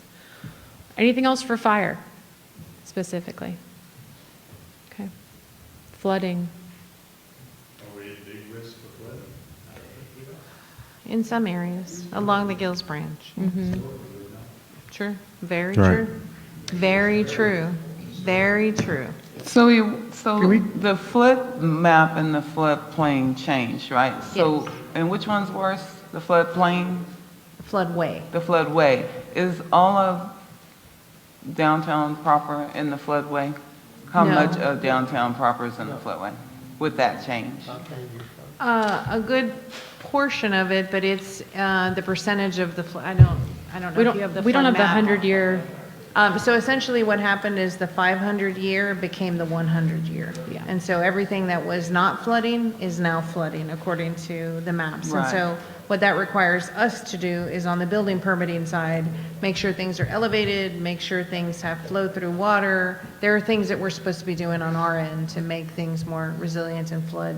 And how much, I would like to know how much of the downtown area is included now in that 100? Yeah, we don't have the 100-year floodplain on this, but it is a good portion of downtown. And flooding brings disease, y'all. It brings mosquitoes, it brings critters. does. Can we go back to wildfires for a second? Do we have an adequate fire department to cover all these fires? So our fire department is really only quote-unquote supposed to cover Bastrop proper. We have emergency services districts that fit in the rest of the, so we have interlocal agreements with our emergency service districts 1 and 2. So they could cover the area in case we had another fire like we had 12 years ago. Yes, and well, I mean, if you have another fire like you had 12 years ago, it takes all hands on deck. We have the Texas Forestry Service, and then other aid that comes in, but we have mutual aid agreements. It's all hands on deck. When was the most recent one where they were? Not too long ago. Yeah, it wasn't too long ago, right? Yeah, right outside the state park. No. This wasn't 2 years. It's like last year sometime, or this. Even just the Right. one you and I met at Mayfest Park to take the Right. animals Okay. in. So that one there, right? So, I mean, we were like we had the surrounding resources. Not saying that it wouldn't be nice to have more or always be prepared or whatnot, but like during that time, we were able to get the support from the surrounding areas. But as we do, as we grow, you're absolutely right. We will need that, especially in the southwest area. When they trim underneath the trees, I don't know when that was happening, it was a lot of it, and it was like they were mowing under the trees. That was a grant. Really helped Yeah. a lot. Control burns scare me to death. Fire mitigation is critical, and we haven't had that done in a long time, and that was a county. And I would think maybe we need to advocate for more fire mitigation. We do. Wasn't that the last grass fire they had last year? There was a controlled burn that got out of hand That's right. because of the wind picked up. When there is a controlled burn that gets out of hand, though, you've got the people there that can get it back under control, but it is a risk to that. So I met with the coffee and I'm not sure what the other group, it's a group of seniors at the library on, I don't know what day it is, last week someday. One of their super concerns is evacuation out of the area. And so I come from a flooding area. And we had staged areas. We had contracts in place with some of the larger transit providers, Greyhound, those kinds of things, because we had a rural transit, but kind of like carts, it was minimal in the rural areas. How do you get people out and get people into an area where there are services? And what the city of Corpus Christi used to do, and thankfully they don't do that anymore, is they would get you a hotel room and they take you there, but then after that, what do? Right? Especially if you're a senior on a fixed income, it's not that time of the month for a check. What is it that you do? So that really prompted some questions the other day that I'm going to follow up on. What are we doing for our most vulnerable, and how are we getting them out of harm's way when harm's way does happen? And you bring up a good point. Like, I think even having evacuation routes for everyone, just like they do with the hurricanes, right? I'm sitting here thinking about, say, if there is a fire over there in the new colony, and trying to get everybody up off of 969, right? That's whew. You better get Right. text out to reverse traffic flow. Well, I mean, we can do it on I-37 right, all the but way we to just need to be able I-35. to think of We something, can do right. 969, Yeah. yeah. But those kinds of plans, what is our mitigation plan in some of those areas? And, sadly, my response was, I don't know. And that could be something to coordinate with, I'm not sure if the county does, we'll look at that, but it's harder with fire evacuations because unlike a hurricane where you're watching it and you know what the evacuation routes to go do, even if people don't do them, you don't know where the fire exactly Right. is. So you need to have options. There's also opportunities to do zoning of like a phased approach based on where those potential outbreaks are. And the WUI map that we showed with the orange and the yellow can also help you understand where those potential high-risk zones are and prioritizing evacuation around that. But that is a really good point. If you've got kind of a limited number of corridors for people to travel on to get out of. Tahitian Village scares me to That death. too, yeah. That's a big jam just to go right there, And then you probably have a lot of people trying to go out of the back exit, and Lover's Lane is just not the way to go, right? So it's important to have connections through Jackson and other parts if you can. Man, it'd be great if we had a connection to 304 on that backside. That's different conversation. Okay, so flooding. I agreed that there isn't that big of an issue a lot of times. But the other thing to think through is that as you have continuing drought conditions and your soil becomes drier, then what might have not been a bad flood 5 years ago, same amount of waterfalls, more growth and development, more impervious surface becomes a bigger issue. So same amount of water, same storm, bigger issue. So there are a little bit of, as we continue to grow, we've got to think through what those changing conditions will look like.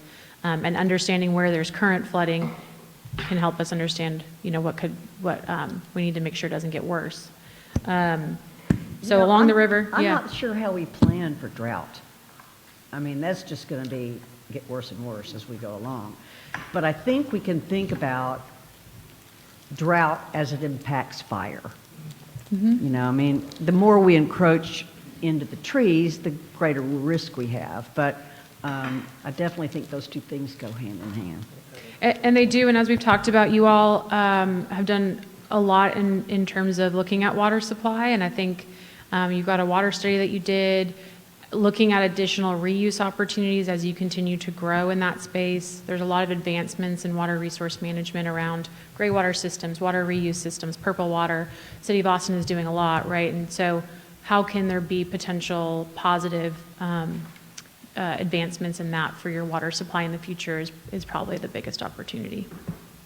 I just make one point too before we get out of that. I'm not trying to get on fire here, but as far as what the community might need, not so much city-wise, and I know that it's county and it's on a transportation plan, but another bridge absolutely south, kind of saying what you were saying, Ishmael, going east and west, and another bridge north going east and west, which is way out by the Tito's Vodka Man's land, but two more bridges. That's to think we have two bridges now. Right, it's really, just one way in, one way out, basically. Just for me to follow with you all, you're talking about if there's a bridge that could happen down here, is that right? Yeah. Venetian Village? No, to your left. There you go. Okay. Yeah, right off in that area. Okay. So going to Highway 304, we can't really tell here, but. Okay. Creating that redundancy, it's the biggest thing you can do for a lot of risks with water, energy. Even if it feels like you're over preparing, it's over preparing until the situation happens. So identifying where your biggest need is and creating those redundancies in your system. So transportation, and that obviously will just help with, you've got a lot of growth happening in that area. People are going to use it every day. That's not even a redundancy, that's just flexibility. Okay, so flooding. So what is the impact? When something does flood, what's the risk? I mean, property damage. Residential and commercial? Residential, commercial. Oh, yeah, thank you. Impassable areas. Again, like Sylvia said, depending on how long that water is standing, right, you run a risk of all kind of things. And typically, the insurance doesn't cover flooding. So there's an issue there where now they got to figure out how they're going to pay for it. Yep, and the residual mold and all of the Right, the abatement that long-term happens. effects. Yeah, the long-term effects. What year was the Memorial Day flood? 2015? 2016. We had like 30 or 40 inches of rain in about 36 hours. Right. The water had nowhere to go. So many people got flooded. No one had insurance because they'd never been flooded. So, yeah, it can be bad. So I know y'all are saying this, we don't have a lot of floods historically, but man, it just takes one storm. Right. Yeah, and this is a big thing, a big theory maybe perhaps, but because I knew they do a whole lot better back upstream from us. But say if we do have a big rain event like that again, and it hits this whole area, they're only going to be able to hold so much water, right, upstream from us before it comes this way. And we know how the Colorado River does downtown. Now, if we have something here, especially if we have too much impervious cover around this area here, it's all going to, like I say, in the bowl and come, and it could majorly impact, the downtown area. And so that, maybe we put in that power to support, thinking about your upstream partners, right? They've got a power Right. position within that. And the other thing is, it's super critical for us to partner with the county, because flooding doesn't stop at the city limit line or Right. the county line. And the other thing we forget about flooding is where there was a house maybe once before and isn't now, lots of folks don't do a good job of capping the sewer line. So we get a lot of infiltration into our wastewater treatment Yep. plant, which is room, and the bugs don't like it, and it's a super costly issue later on. Or the effect that it has on the roads and washouts, and I mean, again, that's where I come from, so I recognize flood and drought, that's where I come from.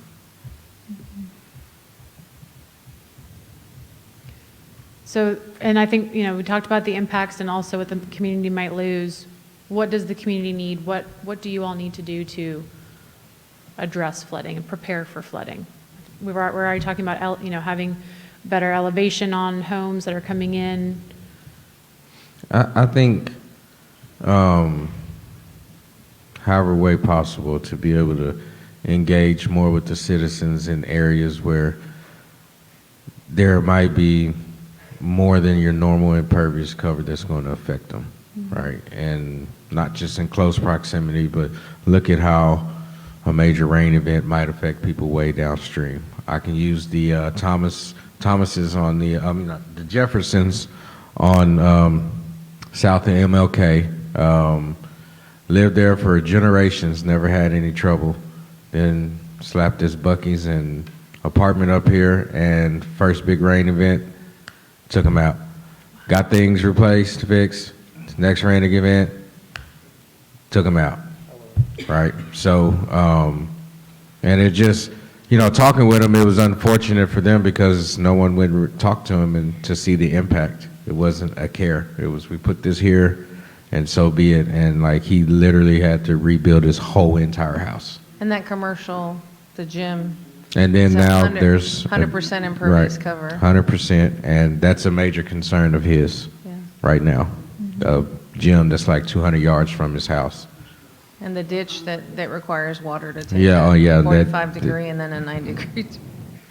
So on the flooding issue, I'm going to go back to my first statement about our codes and density. And we with our codes being supporting too much density and areas that cannot support it with infrastructure, we are actually going to cause flooding. So what can we do? We can amend our codes to make sure that we do not do that to neighbors.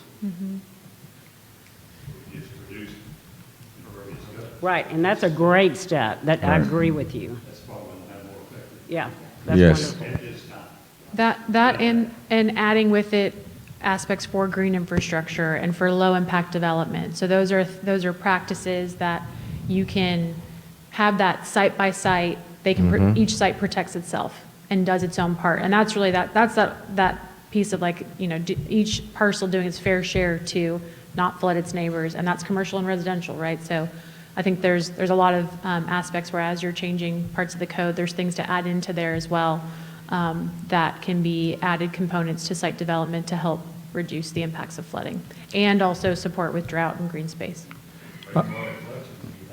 And that you can have education on that. You can have a grant program on that. Those are great ways to give the community their own ability to support each other. So when we get to the end of this section for the residents that are over in the gallery right now, I'm going to open up a public comment period, and if you have anything you'd like to say about these, you can say those then as well. Great. Do we get to what? Okay. Anything else for who has the power to support? We talked a little bit about the neighbors upstream. We talked about the county in regards to flood control. We also just talked about residents, right, having power over their own property, but then also a lack of power when it comes to development coming in next door. Well, one other thing I'd like to mention I just thought of, we might consider as a city trying to find some funds to offer things like low flush toilets, things like that to help with drought, or to help reduce our water demand. Our building code already requires. Low flush toilets? Yes. Okay, what about offering them for residents who'd like to come back in and put them in now that don't have them? I don't believe, my partner city had a credit on the utility bill if you would do that. I'm not sure that we have anything like that here. I don't know. I'd have to ask our utility billing folks. I'm going to piggyback on what Gary said about rainwater collection, because we take care of flooding and drought with that, right? So if we could have incentives maybe to promote rain, I mean, I remember when Aqua Water was almost giving away rain barrels for people, but if we could have more incentives and for collection, just basically. And the one thing that it's so expensive sometimes for just a person who's trying to live month to month to be able to do this. But if we can help them in some way through any agency or all agencies and promote that, then people will do it, and they want to do it, and they want to be responsible. If they can't afford it, let's help them do that. And maybe even, so you may think something, just if we're able to provide citizens with proper yard care, right, property care in the event of flooding, right, because nothing hurts you worse than storm water runoff that you have going into your treatment plants. And so if people aren't taking care of their property and they have whatever there and we have to have a flood, guess what? These toxins or whatever is going to get into our system, and, you know, so proper property management. Yeah, and you guys mentioned a strength is community events and the people here at Bastrop. So bringing those two things together and having community groups that can come in and hold a workshop on building a rain barrel, and a workshop on, and have Tractor Supply sponsor it and bring the supplies to build the rain barrels, right? There's different ways to do that, and or even on lawn care and having native friendly, drought resistant, right? Not everything having to be just grass. There's a lot of different options like that that can be good community building on top of that. That feels really important to Bastrop. So that power lies within the people themselves and within the community. The development for rainwater collection system really needs to be done by the city, a program of building. It's not as simple as it sounds. It can do more harm than it can do good if you don't know what you're doing and trying to collect water and things like that. Knowing what you can use it for. Stuff like that. And it's, you know, it can be costly to do it also when you got to be careful about anti-siphoning issues going into the water system and things like that. So it has to be governed pretty tight to do that. Yeah, to do it if it connects into your system, for sure. I have another question, Sylvia. Is it within the city's power to tell residential developers to say, okay, when you create your HOA, they can't say, no, you can't put in, more natural landscaping? No, but if we had a landscaping ordinance that was specific and for example, required xeriscape or those more natural, then yes. Today our code pushes it off into the public realm, so it. Well, I think that's something we should consider. Yes. Because in my neighborhood, you have to have grass, and you can't put in certain trees. I mean, it's ridiculous. And so I'm just thinking that if we had some kind of guidance that says HOAs, you can't tell people that they can't use, Well, it's not that I can tell the HOA what they can or can't require, but we can have a parameter set that says, water is important to us, and so xeriscape is important to us.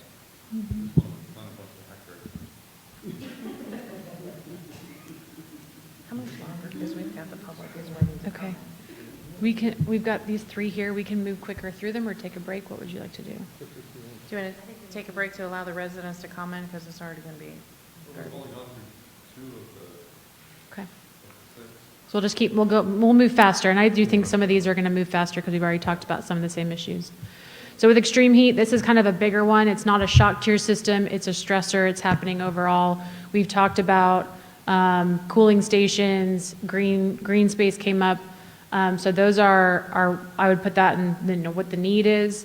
We'll go a little quicker on this one. So where do we see the impacts with extreme heat? So there's actually two things on this list that personally I think are extremely important. When you look at everything else, there are centralized impacted areas. But if you look at extreme heat and winter storms, this affects everybody. Yep. And you said the key word, extreme heat equals stressors. Stressor on the system, stressor on the people, stressor on the hearts, health, etc. So I think that it's something that we should know that's coming.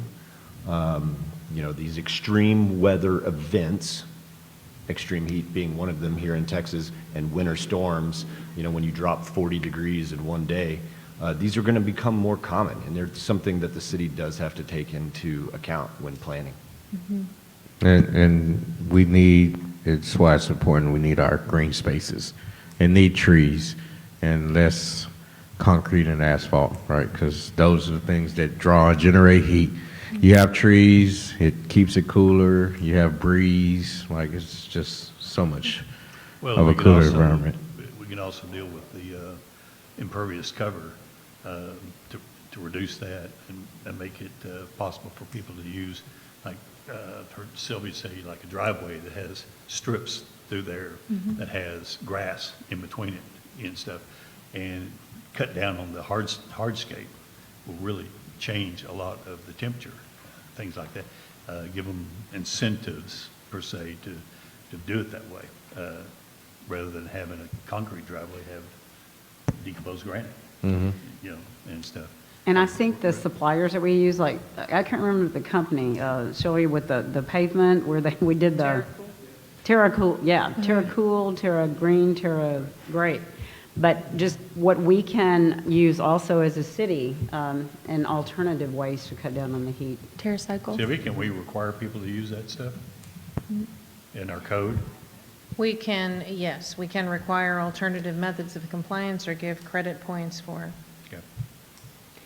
I want to just add too, on the extreme heat of what the community might lose is also productivity sometimes. So if you've got, if you don't have adequate areas for people to escape the heat if they work in outside industries, so just understanding that can impact the overall economic health of the community as well. Everything. No one wants to go to the park. Can't take the dogs to the dog park, right? It's changes up. So. Well, also, another question, Steve, I hate to keep asking these stupid questions, but when we... Never a stupid question. When we have HOAs come in, or we have developers come in, when they start talking about green space, can we have those little sprinkler things for kids, the water that comes, so kids have a place to go and cool off? Splash pad. Place go. A splash pad? Splash pad. Splash pads, thank you. Good. So yeah, more green space with amenities. All right, anything else on extreme heat? No. Good, we did that one so quick. Let's get it going. Look at us. Okay, drought. We'd already talked a little bit about drought. So it impacts people heavily, like David here, right? So I'm sure he can rely on the rain as much as it'll come, but if it's no rain, he has to use his own water source. Right? Just take care of your soil. We do, as we enter certain levels of drought. Yeah.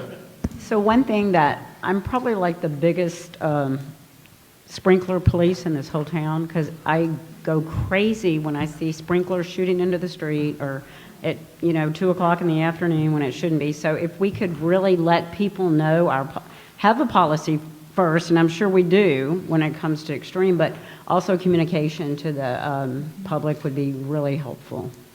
No, because there are drought levels that are always set, and so making sure people are aware of that and what that means and what they need to do for their part. So that's back to who has the power to support. So you all in terms of relaying that information, but then also the public for being good stewards of it. So in terms of extreme heat in our summers, do we fare pretty well with electricity during the summer months, right? We have good outage response times. Yeah. I can't even recall like the rolling blackouts. I don't. Yeah. No, during the summers like they the do in brownouts. Austin, Yeah, the they'll brownouts. have them. We do get notice from ERCOT at times, and then, that mostly is something upstream we really have very little control of, but things that pop or go bad because of the heat, we have really good response Yeah. times to get things back up. Really good. Yeah, but when we start thinking about people on Bluebonnet like me, in my neighborhood, again, I keep harping about these resiliency centers, but they really are great. So to be a good Microphone. To be a good neighbor to people in Bluebonnet, I think we need to think about where we can strategically place some of these centers so we don't have people die. That's all.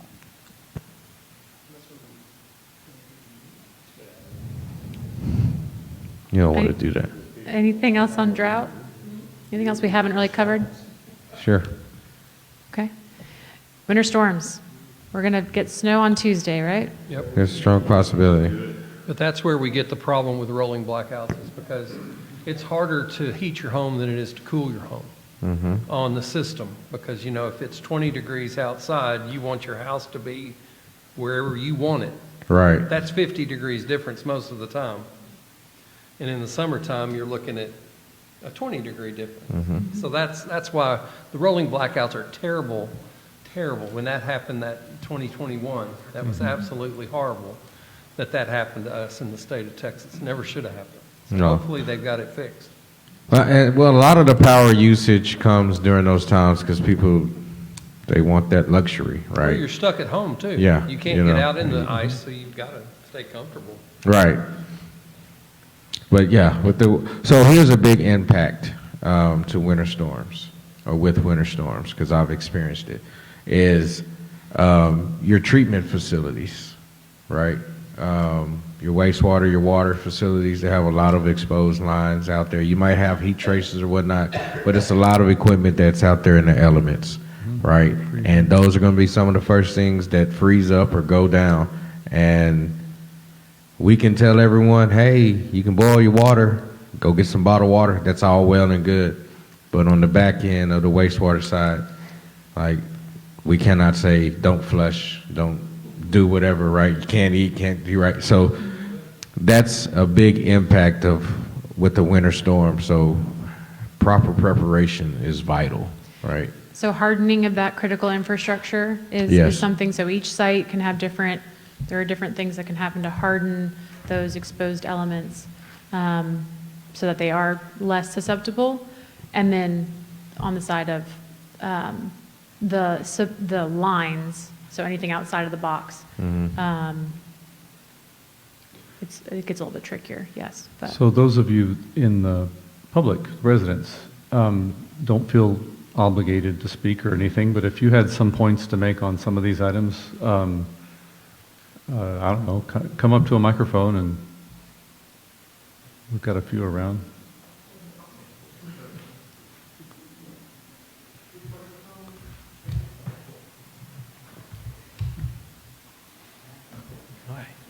I guess we'll go the standard Dax Haverlack 779 Peach Creek Road. So I'm down in Rosanke, but Bastrop is my main town. So I guess if we start, I don't know, some histories. The spring break of 2012 was the first time I came down to Bastrop to see it with family, so it was still scorched after the 2011 fires. It's been great seeing it build back up. If anyone paid attention to Rosanke, we did about 6 weeks ago have like a controlled fire that got a little bit more than controlled a few weeks ago, and 304 is my one road into town. So we had a detour out to Smithville or detour out to Lockhart to route back into Bastrop. So now I'm doing 1 hour to take a 25-minute drive, which leads into bridges, other infrastructures, can lead to the evacuation routes, can lead to just ways around dangerous situations. And then leading into my first degree A&M, soil sciences, flooding, extreme heat, drought. We're going into 22 years continuous of, it's just drought conditions. That's just what our band is. So as we continue to drought, our soil is going to crack up. It's going to flood worse. Our dust, our particulate, our soil is just going to go somewhere else, raising the conditions of all that. So to say, I'm kind of a number one hater on golf courses and non-native grass lawns. You can't really control who is actually growing that by code compliances or anything, but it would be that general educations to like not grow very intensive grasses, or encouraging your golf courses to switch to purple waters rather than just, watering with normal waters, helping supply. And your points on cool weather or winter storms going up 50 degrees to warm your house.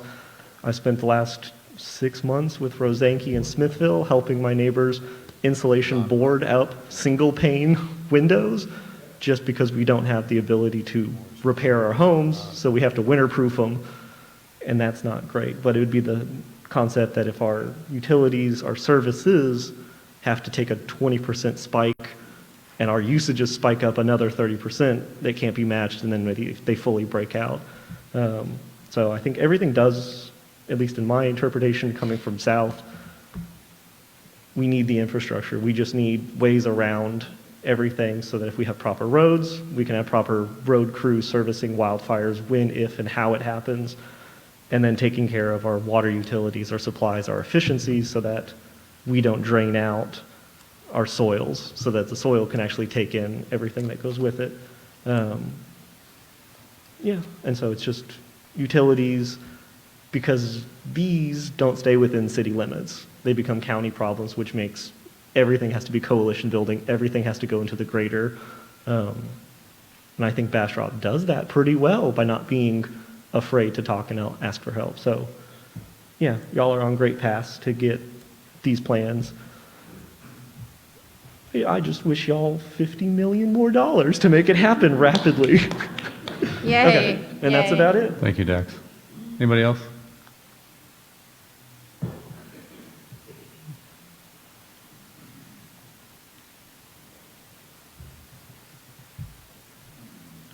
Doc Jackson, 163 Tahitian Drive.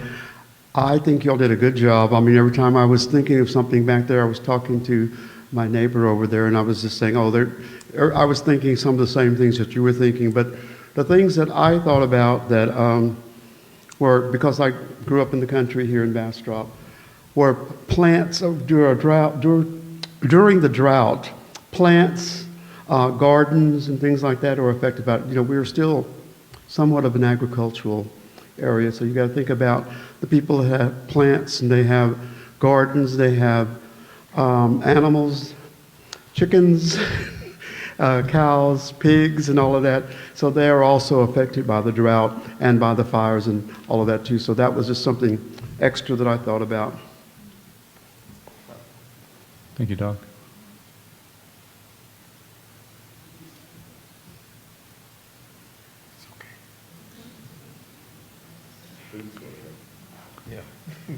Now, you're only signed up for one thing this time, Pablo, so. Good for you guys. Pablo Serna, 1104 Hill Street. I think this is really great what's happening, and I'm glad that we're addressing some of the issues and those Cynthia brought up about, density, and I think that's one thing we need to move towards a minimum lot standard.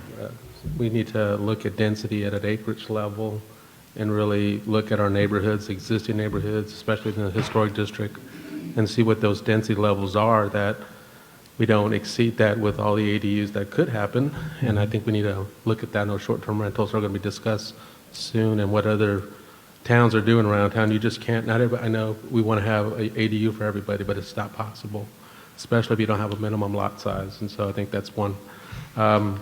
Character areas, I didn't see the historic neighborhood on there, but Bastrop has 130 historic structures, especially in the older parts of town, and if we don't put that as a character area, we're really missing the boat, in my opinion.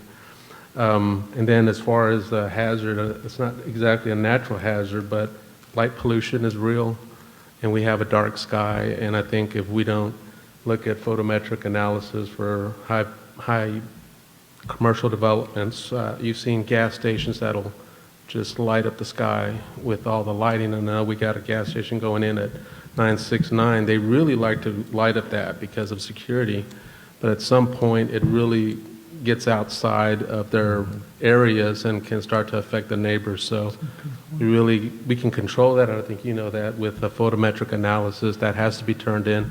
Other municipalities require that so that they hit that minimum. It can be decided what those levels are. That's up for discussion, but light pollution. And obviously, I think one of our strengths is the loblolly pines that we have in the Houston toad habitat. A lot of people, I came as a young kid to camp here, and I just loved Bastrop, and I was so excited to move here in 2017 and 2018. So I think that's a really great strength. And somebody brought up the river. Yeah, that's a really big deal. We haven't done hardly anything with that. A trail around it all. I know we started on one side, but there's nothing on the other side. So there's a lot of opportunity. Thank you.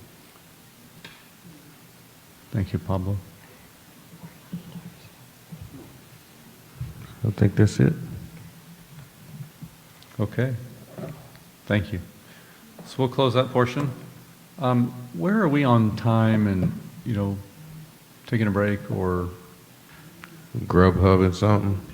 So we have one additional activity. If you all want to take a quick break, you can do that. We have one additional activity that we need to go through, which is really now looking at the existing map and really deciding where things are working well, what is not working well, where we need to use some caution. So as we go back and take that information to begin to develop a draft land use map. And this is an interactive activity. We have some maps that we're going to put up on the table and then just have you all put those dots on there. Let's just do a real quick show of hands. How many of you would like to take a break? Just show of hands. Okay, it's pretty low, so let's just keep going then. Okay. Yeah. No, I mean, if it's just you, go do it. I think we're fine. Just Yeah, let's keep going. And then go into the break. Yeah. Everybody just kind of break off to the rest of the Yeah. Yeah, and I'm going to fast forward a little bit on some of these slides here while they're putting the maps out. So, Is this the answer key? pardon me? I said, was that the answer key? No, it was not, absolutely not the answer key. You all hold the answer. But, so you're going to get this map in front of you. We just have two of them, so you might have to get up from your space and look at the map and take some time. But while those maps are coming out there, if you remember the original 2016 growth principle, this is what we're looking to begin to modify, right? And so thinking about that growth principle, how you want to modify that based on the future land use that you think Bastrop should have in the next 10, 20 years. In your packet included the goals for Chapter 5 for growth and for community growth. And so I want you to take a look at those goals as well. Y'all get your snacks in.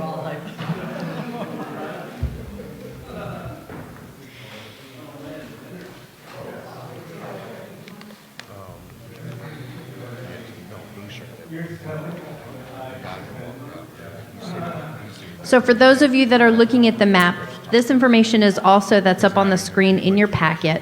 And this information is really just to help you sort of understand where some of the development is happening or what type of development. So Councilwoman Lee, when you were talking about, I need to know where the land use is and what's happening, we did a quick scan of sort of what the different we called them sub-areas, not for any particular reason other than to organize them in our head as we were scanning the community in the ETJ. And we identified that in some of these areas, we see low-density single-family residential. We see auto-oriented commercial uses, low-density residential, or different minor characteristics that we've highlighted throughout here. And so this is really just for reference. This is something we evaluated on the surface to sort of get an understanding of where the development is occurring and understanding where that development could happen in the future. And so in your packet, you have this information for reference. So you can use this information to help you sort of say, okay, this is where I want my red dot to be. This is where I want my yellow dot to be. Again, these sub-areas are not defined in any other way other than when we were looking at Bastrop and its ETJ, we said in this sub-area 10, we saw primarily residential. We saw very little commercial development. In sub-area 7, we saw a mix of commercial, historic and civic and institutional sorts of land uses. And so that's what this information is being utilized for, is really just to help understand what we're seeing on the ground today. So with the map in front of you, this is where we need you to take those dots. I'm going to show you right here. Yes. So on the map, you're going to identify where you think land development is working really well, where you want us to not do anything, where we need to make sure we use some caution as we move forward. And so you can discuss at your sections.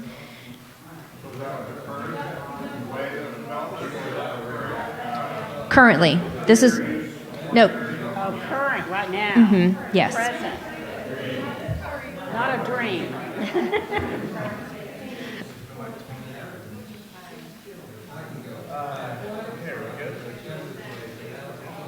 And you can write on those maps, because we're going to take those maps back. So if you have notes that you want to include on the map, please do that.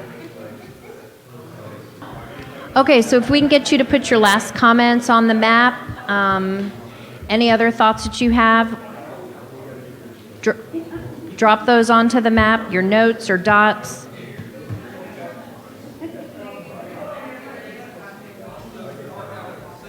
Let me move forward here. So we covered a lot of information. Oops, I'm going the wrong way. Remember, it's about the people we work together.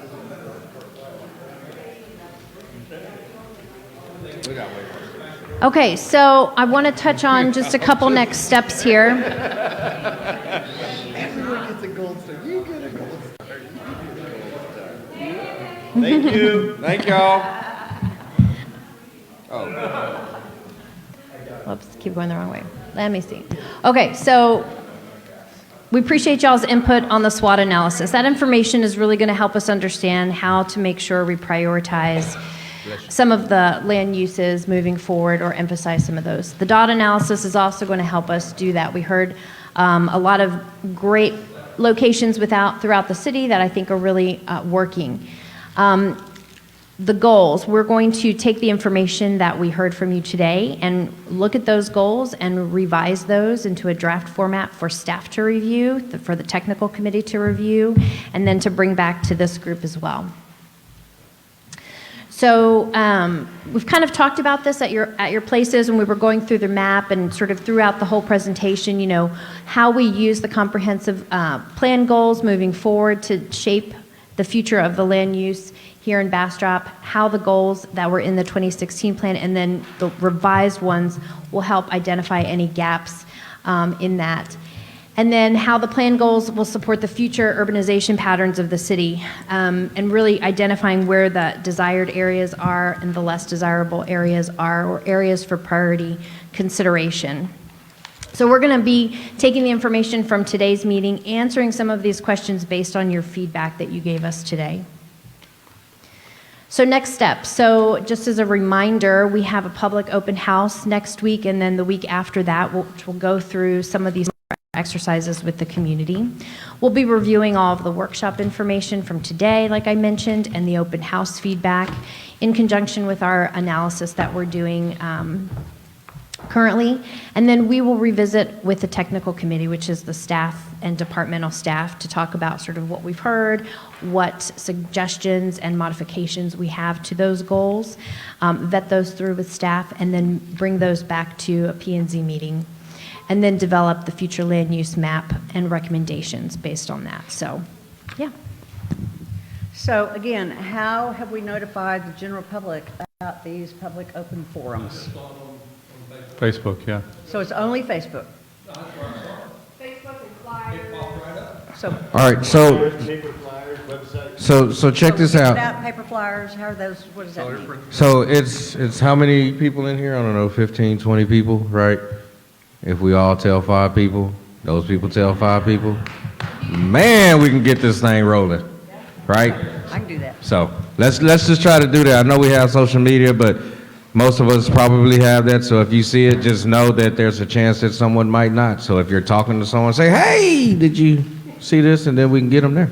Well, you know, I'll also say today, maybe yesterday, I clicked on that public open house and then clicked the I'm going button, right? Yeah. And then I had 3 of my social media friends like the fact that I'm going. Now, I think that's creepy personally, but the fact that I liked it, put it in front of them, and that might be meaningful too, just as a way I just to. don't do Facebook. Oh, well, never mind. But you know, so John, but when that happens, right, when you show an interest in something and Yeah. someone likes it, it pops up again for someone It else does. to see. It does, And yeah. so in that though, if someone likes you, they're like, hey, that person I like's gonna be there, I'm gonna go there. We have Right. flyers So- at restaurants and things around town. I just got with utility billing about putting it in the utility billing insert. And then obviously social media, and then again, just presence. We're going to boost it a couple times. I know Colin's probably listening. I'm looking at communications. We're going to boost it a couple times so it's in front of people. Okay. So is this the last 2 opportunities for people to show up and give us comments? Yes. Okay.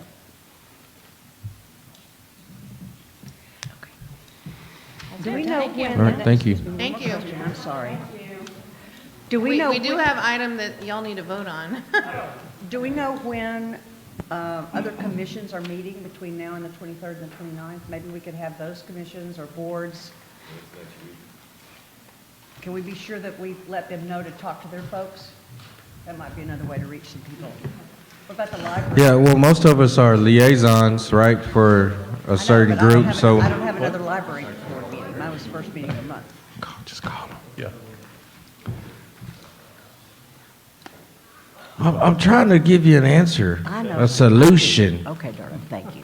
I'm just making some suggestions. Yeah, I know. Hey, Mr. Planning and Zoning Chair, read 4A, please. All right.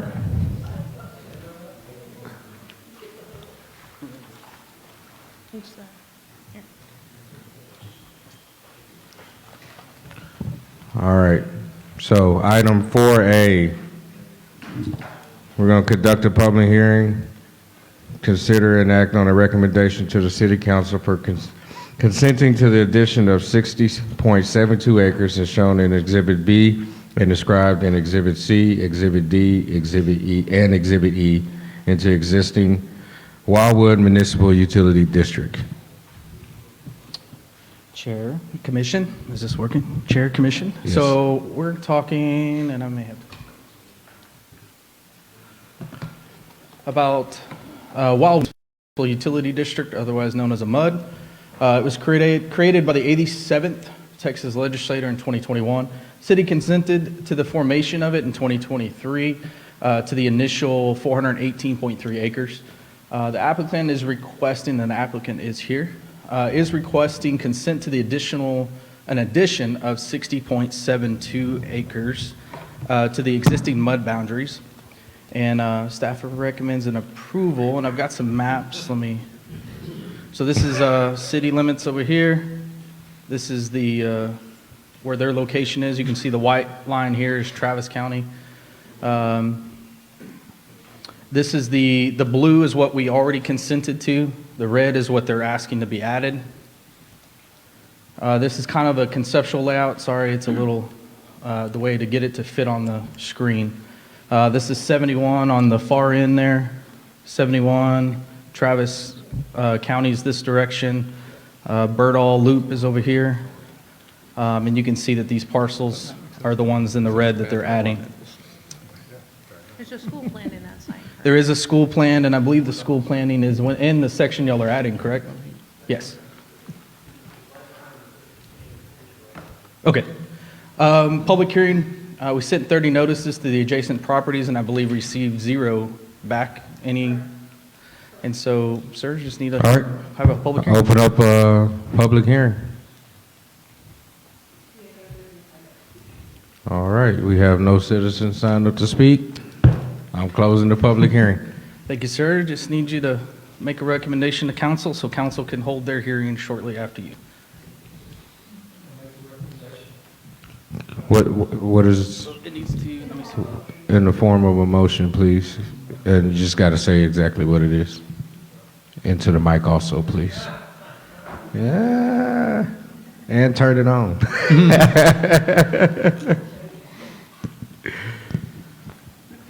I make a recommendation, and this is going to the city council. Yes. Make a recommendation to go to the city council to accept the 60.72 acres as now part of the MUD. Is that good? We have a motion and a second. Did you catch who that was? Commissioner Moss. All right, can we call for roll, please? Yes, it's going to be Ishmael Harris, Yes. David Barrow, Yes. Gary Moss, Yes. Patrice Parsons, Yes. Keith Alborn, Yes. Chris Toth, Jeffrey Estes, Yes. and Joshua Bingaman. Yes. Thank you. I have a question. How soon are y'all gonna be done so I can have a peaceful drive on the way home? No, I'm just kidding, man. I'm just kidding. Oh, you're talking about in front of Tractor Supply? Yes, man, that every day, Just a minute, I'll let that's you know 20 if you're minutes to the speaking to drive. All right, so now we're going to go from P and Z to Item 4B, conduct a public hearing, consider an act on resolution number R 2025-14, consenting to the addition of 60.72 acres as shown in Exhibit B and described in Exhibit C, D, and E into the existing Wildwood Municipal Utility District, providing for an open, yeah, that too. And so, Yes, sir. Mayor, or Mayor Pro Tem, sorry, Council. We are same as we gave to Planning and Zoning Commission. Wildwood Utility District, a municipal utility district created by the 87th. Applicants requesting the consent of the additional parcels and Planning and Zoning. I wasn't sure what their action was going to be, so they've made a recommendation to you guys for approval. The applicant is here. I think, do you want to speak? He does want to speak, so I'll let him speak real quick. microphone. We were here a couple years ago, worked with Sylvia and got consent, and then we had to pull this out of the Austin TJ, and we did that, and then we're bringing it in. And I just want to add, so I'm happy to do some volunteer work, so I'm doing a Hutto co-op, I know all about it. I said, I'm doing several, I did Texas A&M Medical School, I'm doing the co-op in Hutto, I worked at Hutto for 20 years, so everything you're talking about, we have 8,000 lots in Liberty Hill, so all these things you're talking about, we live in. And, but we're doing a cutting edge thing right now with TCQ. We're going to capture all the drainage water and the treated fluid, and we're going to use for irrigation open space. And use smaller pump systems. And then we're looking at a new system, which is a package plant, but we can have that one comes on a pickup truck and serves like 50 houses, and we just grow it to the phase 1 plant. And then but it does a real good job, but they build them 6 months. So you put more of them out there, so every 3,000 lots you take care of all the open space and not pull from city water. And we're looking at a new plant that basically puts out just about drinking water, which will kind of change the world. But Any questions from council? That's part of the thing about the MUD. And to preserve, we're spending 12,000 more a lot to preserve open space and 8 ponds, but that's why the MUD does work from our perspective. You can't do it. We have to get some reimbursement back because it makes it cost prohibitive. And that one's by far of it. We're spending about 100 and something thousand a lot. So, but it's a lot of that to. Well, I keep my word when I told you when that's the show. So, you know, I did Avery Ranch, and every environmental feature you've ever heard of. I built a golf course, and my salamander population is 12 times what it was when we started. So, anything you guys talk about, we've lived it. Thank you, sir.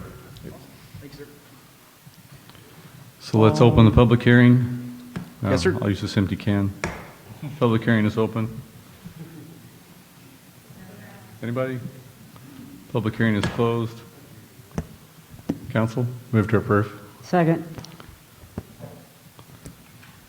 All those in favor? Aye. Aye. Okay. Note that Councilperson Lee had to leave. We still have a quorum present, and it passed unanimously with those that are present at this point. Okay, that takes us to number 5, adjournment of City Council. Do we have a motion? Adjourn. Second, anyone?